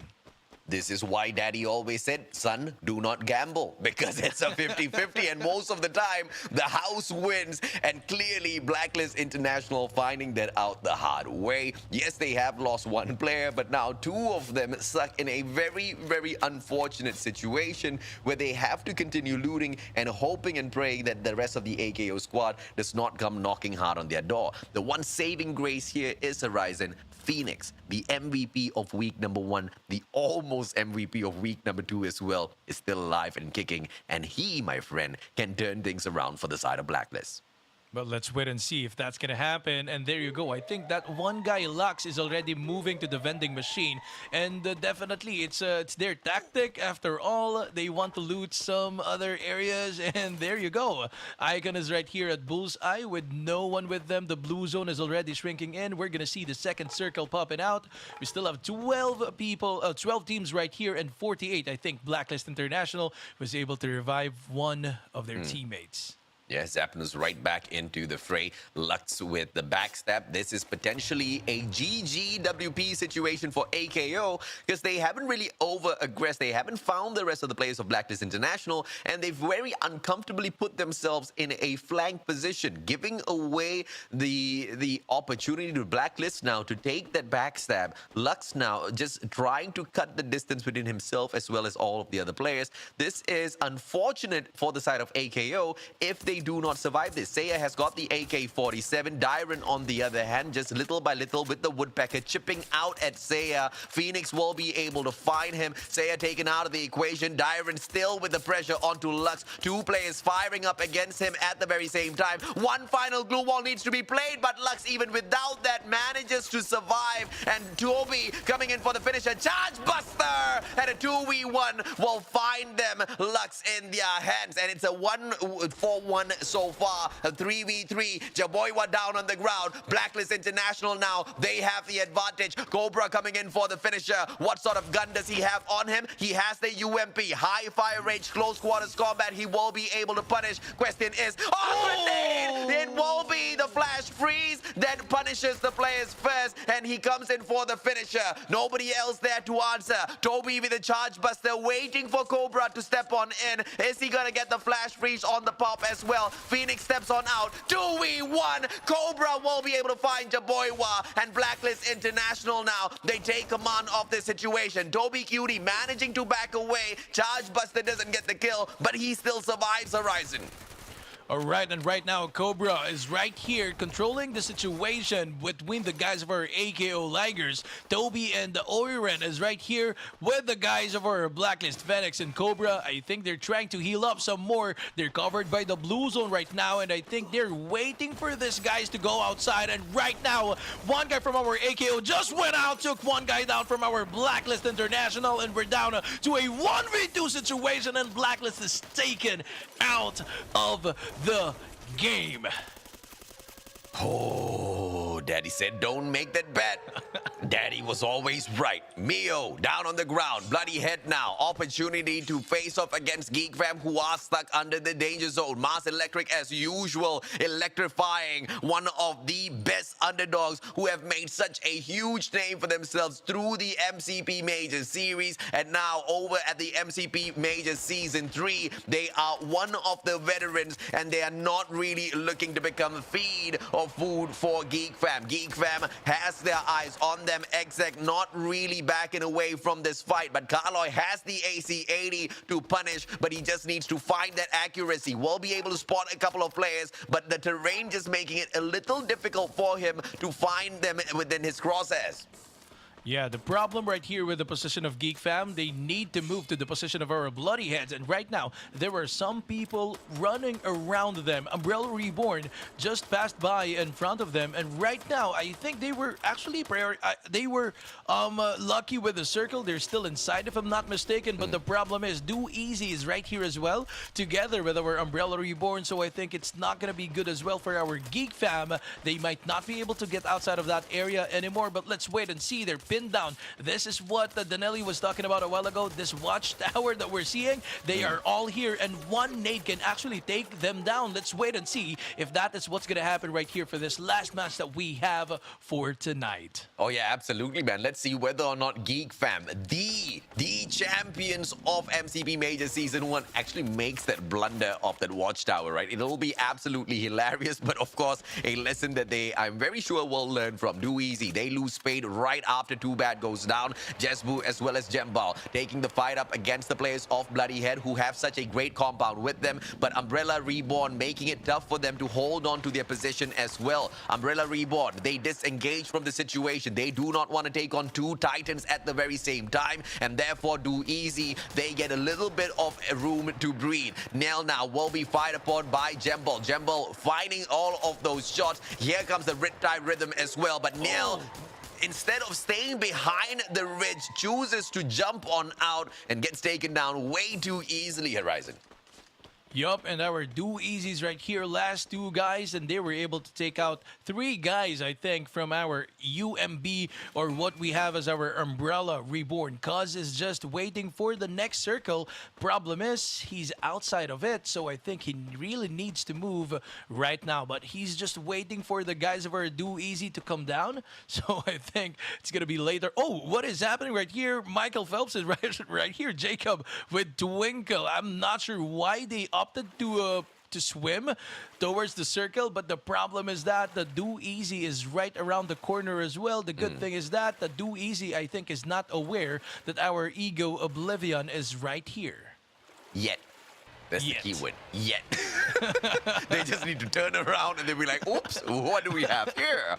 Ooh, free kills for us. And I'm pretty sure they will be more than happy to start firing on against all of those players. Dyron as well as Toby QT backing away from the place of Icon, but Seiya and Jaboywa distracting the rest of Icon to allow the other two players to get away from the situation. What great place, and now they get rid of their vehicle just right below the bridge like a troll, but it's not what they're looking for. They don't want to troll out Icon. They want to annihilate them. Icon has a vehicle on their side, should be able to maneuver out of this sticky situation quick, but Seiya now with the VSS, a lot of pressure, no punishment coming through just yet. Yeah, right now they can actually gatekeep those guys who's on their vehicles, but right now Seiya was overtaken by the guys of our Icon, and I can see some more squad right here. Some of the guys of our AKO laggers are still in the blue zone, and right now again, Icon did not actually go to the right. They just went towards the position of our AKO laggers, not knowing that Toby is here, popping some shots. Next is going to be taken down as well with that glue well, right timing. And Mead is right here from our Icon. They were able to take down one guy from our AKO laggers. Will we see a squad wipe? Icon with 3 players remaining, thirsting that one guy from our AKO laggers. Jeboywa is right here going fast for the backup. I think he needs to get that gun out. He was taken down as well, not knowing that there's a lot of guys of our Icon right there. 2 guys remaining for the squad of our Icon, and 2 as well for our AKO laggers. Who will come out right here alive? Icon. Umbrella Reborn's taken out of the game, so I think AKO laggers is now being pushed by this guys of our Icon, and Flame is gonna go for the push, and there you go. AKO laggers unfortunately is taken out of the game. Man earlier on, before picking up the UMP as well as Scar, he had just a pistol on him, a secondary, and he still managed to nail a kill. So props to the players of Icon for managing to take over the situation real well against AKO. But of course, it all matters now on whether or not they can continue to play the game of survival. Tactical Intex playing hard this time round as well, as they want to be early into the circle and teasing the players of Geek Fam at the very same time, as Geek Fam takes the battle up against Bloody Heads. Rosso X will be able to annihilate Orin. Who would have thought? Who would have thought that Tactical Intex will be pressuring a Titan like Geek Fam in a situation like that? Tactical Intex, this is a whole other squad that we are seeing here right now. Yeah, I think so as well. BH Kaloy is just taken down like that. Hoy! Do Easy, on the other hand, is right here together with the guys, the swimmers that we saw a while ago. So definitely the Do Easy was not able to spot them out. And right now they're outnumbered by the guys of this Ego Oblivions. I think it will be a disadvantage for them when it comes to numbers. Oi! So let's Oi! go back Oi! to What? our bloody... Oh, what happened right there? Our Ego Oblivions. One guy is taken down. And will we see a squad wipe coming from our Do Easy 2v3 situation? AJ, what do you think? That was absolutely insane. Do Easy charge busted, 2 players sprayed down onto the ground instantaneously, and that was most of the reason, because Ego Oblivions, they went in here for a 2-2 split, and although they could have outnumbered Do Easy, they just didn't. And now it's a 2v2 at the corner of the circle. Let's see if or not Ego Oblivions will be able to find that revenge. Man04 picking up his team member, but Riptide Rhythm takes that glue wall down. Man04 will be able to rescue Exec and not punished in the very same maneuver, but Tactical Index playing a lot of pressure on them. Exec now a little bit more to get taken down. Morgana does not find the knock, but the blue zone does. Misa knocks Shook down onto the ground. Geek Fam gets taken out of the equation by the one and only Rosso X, and Tactical Index most definitely making a big name for themselves towards the closer of our league stages. Icon now taking on the players of Bloody Head. Flame as well as One. Very good performance in here so far, but they need to continue surviving, barricading themselves behind the glue wall, saving themselves from Mark. Mark himself does not want this fight. He runs straight towards the players of Tactical Index, who in their own accord are on fire, but turns around and knocks down One, gets the kill for himself as well. Mark on absolute fire. Absolutely insane coming from Mark of our Bloody Heads, but the problem is ITX is right here with them. Flame is in the blue zone, and there are some guys at the uphill trying to get these guys from below, and definitely gunshots were heard a while ago. Flame just went outside to get some more loots, and I think Mark is aware of that, and he just popped his head. And let us see, the blue zone is already with him. He's gonna go inside and let us see. I think they're gonna rendezvous together. Taken from above. ITX was able to take him down. Mark might be spotted as well, and I think he's pushing to the position of our ITX. And there you go. He's very out in the open without any reach to hold on to him. And there you go again. Bloody Heads is already out of the game. And it's Tactical Intex that put in the final nail to the coffin for the side of Bloody Heads. The Tactical Intex squad that secured the Booyah earlier on. Can they get it done once again? Ego Oblivions as well as Do Easy. 2-2. Tactical Intex can handle them. But Eastern Wolfgang, that's the biggest problem for the side of Tactical Intex. But they have the height advantage. They've got the vertical advantage to take against them. And now the blue zone pressuring the players of Eastern Wolfgang as well. Shooks, if there is a time for him to hit, he needs to hit hard right now with the Car 98. Rosso X jumping on together with him as well. 3 teams all around them. This is a tough spot for Tactical Intex, but they're also in a great position to secure this next Booyah. Hotspot is right there with our Tactical Index, but right now, Do Easy is right here with the guys of our ITX. Just went up right here with the position of our Tactical Index, and I think it's now the best time for our EWG to push as well, because they're outside of the next play zone. And right now, again, Tactical Index being surrounded by 3 squads, 4 teams remaining, and the blue zone will move in anytime soon. Ego Oblivion still there, brothers and sisters, and there you go. Tactical Index again. Shiad trying to survive with the glue wall. EWG slightly creeping inside the next play zone. I love the fact that Tactical Intex actually jumped out of the next circle because they didn't want to be the ones who are in the open as all of the other teams jump on in. But they quickly realized that they will be in more danger if they continue staying outside there and hop on right back towards the middle, whilst the other teams now all circle around them. Eastern Wolfgang, Do Easy, as well as Ego Oblivions all have one target, and that is Tactical Intex. This is unfortunate. Rosso X firing back, but everybody else wants to eat him up. And it will be Shooks looking for the backstab. Jump ball, charge buster! But the backup from Jesbu takes out Tactical Intex.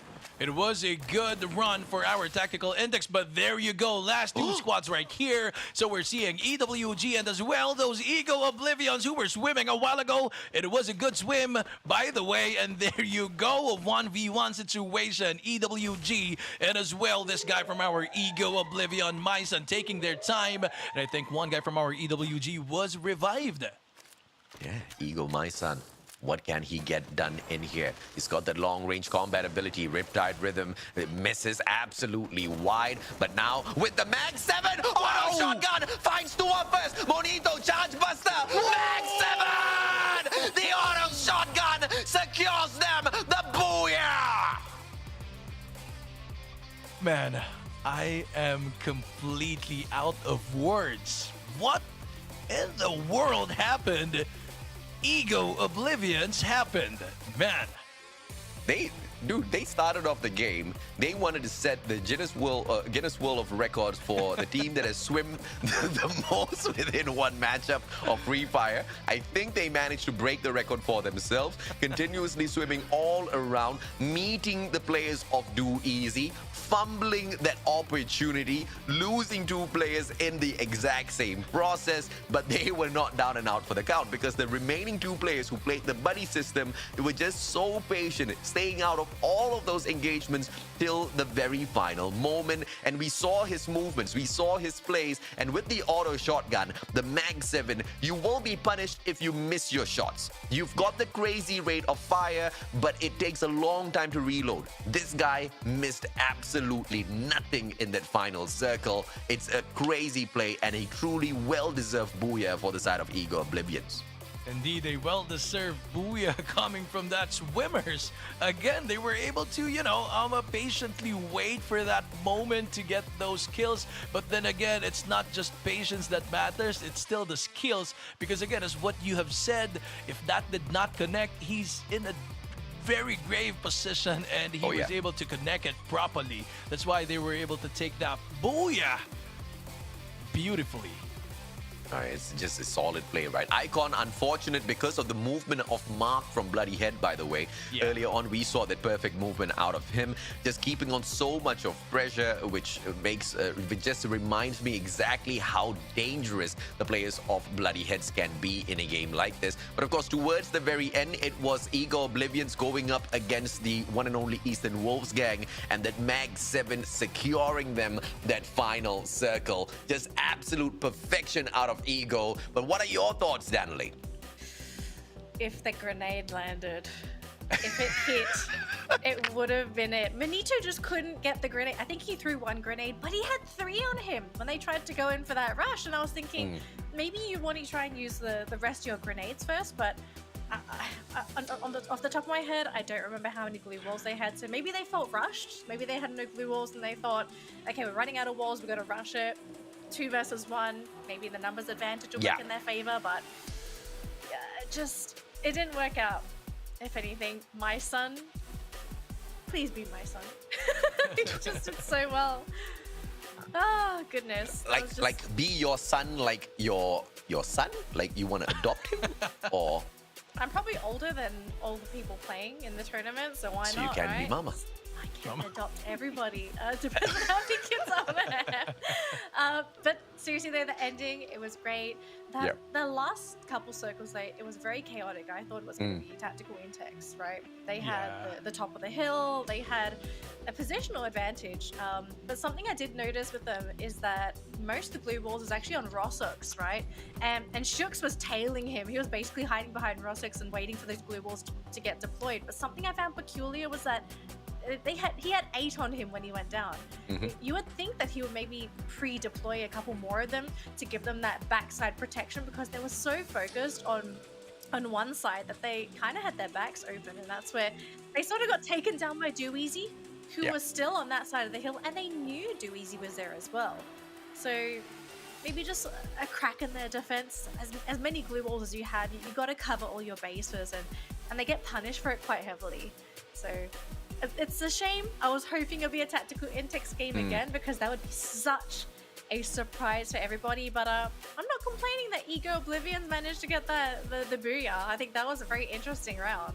Oh yeah, and this was your pick for either the previous or this match, right, Horizon? You most definitely picked the right team here. They had so much to deliver, and they did exactly that. Unfortunate that Do Easy did manage to equalize the points, but in terms of flair of how they got the booyah, it was just fantastic. But Ego Oblivion's one of their greatest weakness here is constantly focusing on placement points, but not the kills. Hopefully, that doesn't play against them overall in the grand scheme of things of making it to the grand finals. Yeah, for all we know, gentlemen, I think we might be seeing Ego Oblivions dip their toes into the ocean a little bit more in the upcoming matches, because that seems to be a big play for the team. But Yeah. of course, most important, we do need to see the overall standings, because we have concluded all of our games for today, and it seems Geek Fam have been able to creep their way back into second place, so they haven't permanently dropped their placing, but bit of a surprise here. It's a slow day for Do Easy today. What do you guys think happened to Do Easy?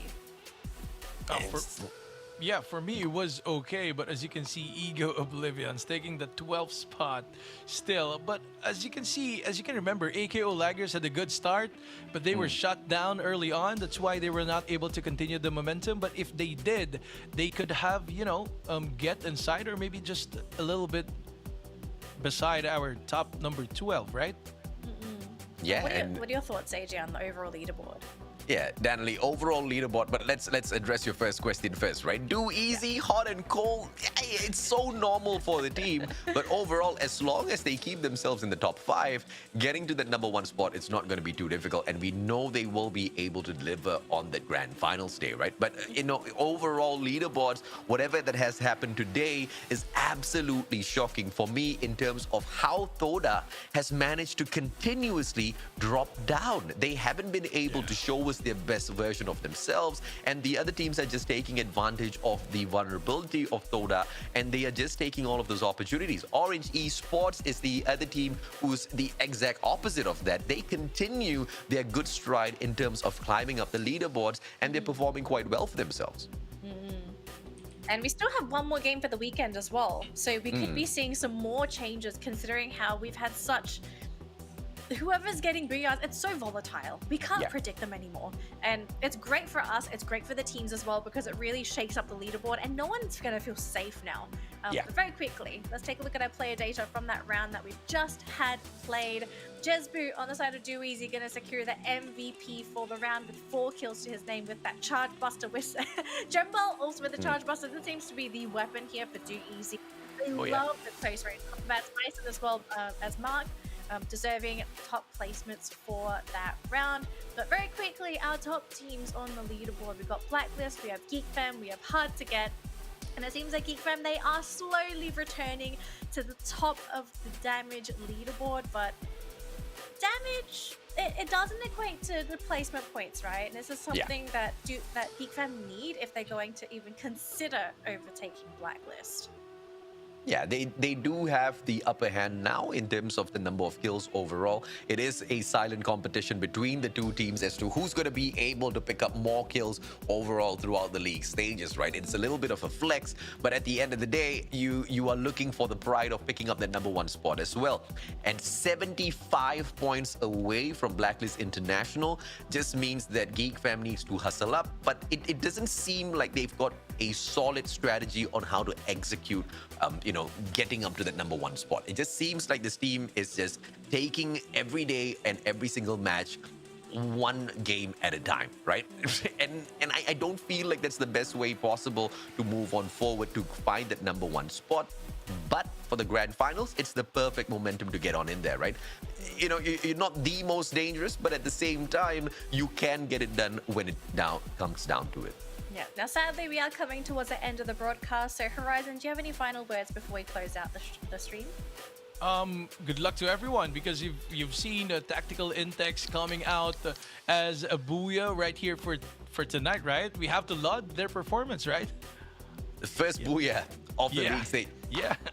Let's hope it's not their last. But that's going to be it for us, It's not ladies gonna and be. gentlemen. We'll see you tomorrow for some more Free Fire.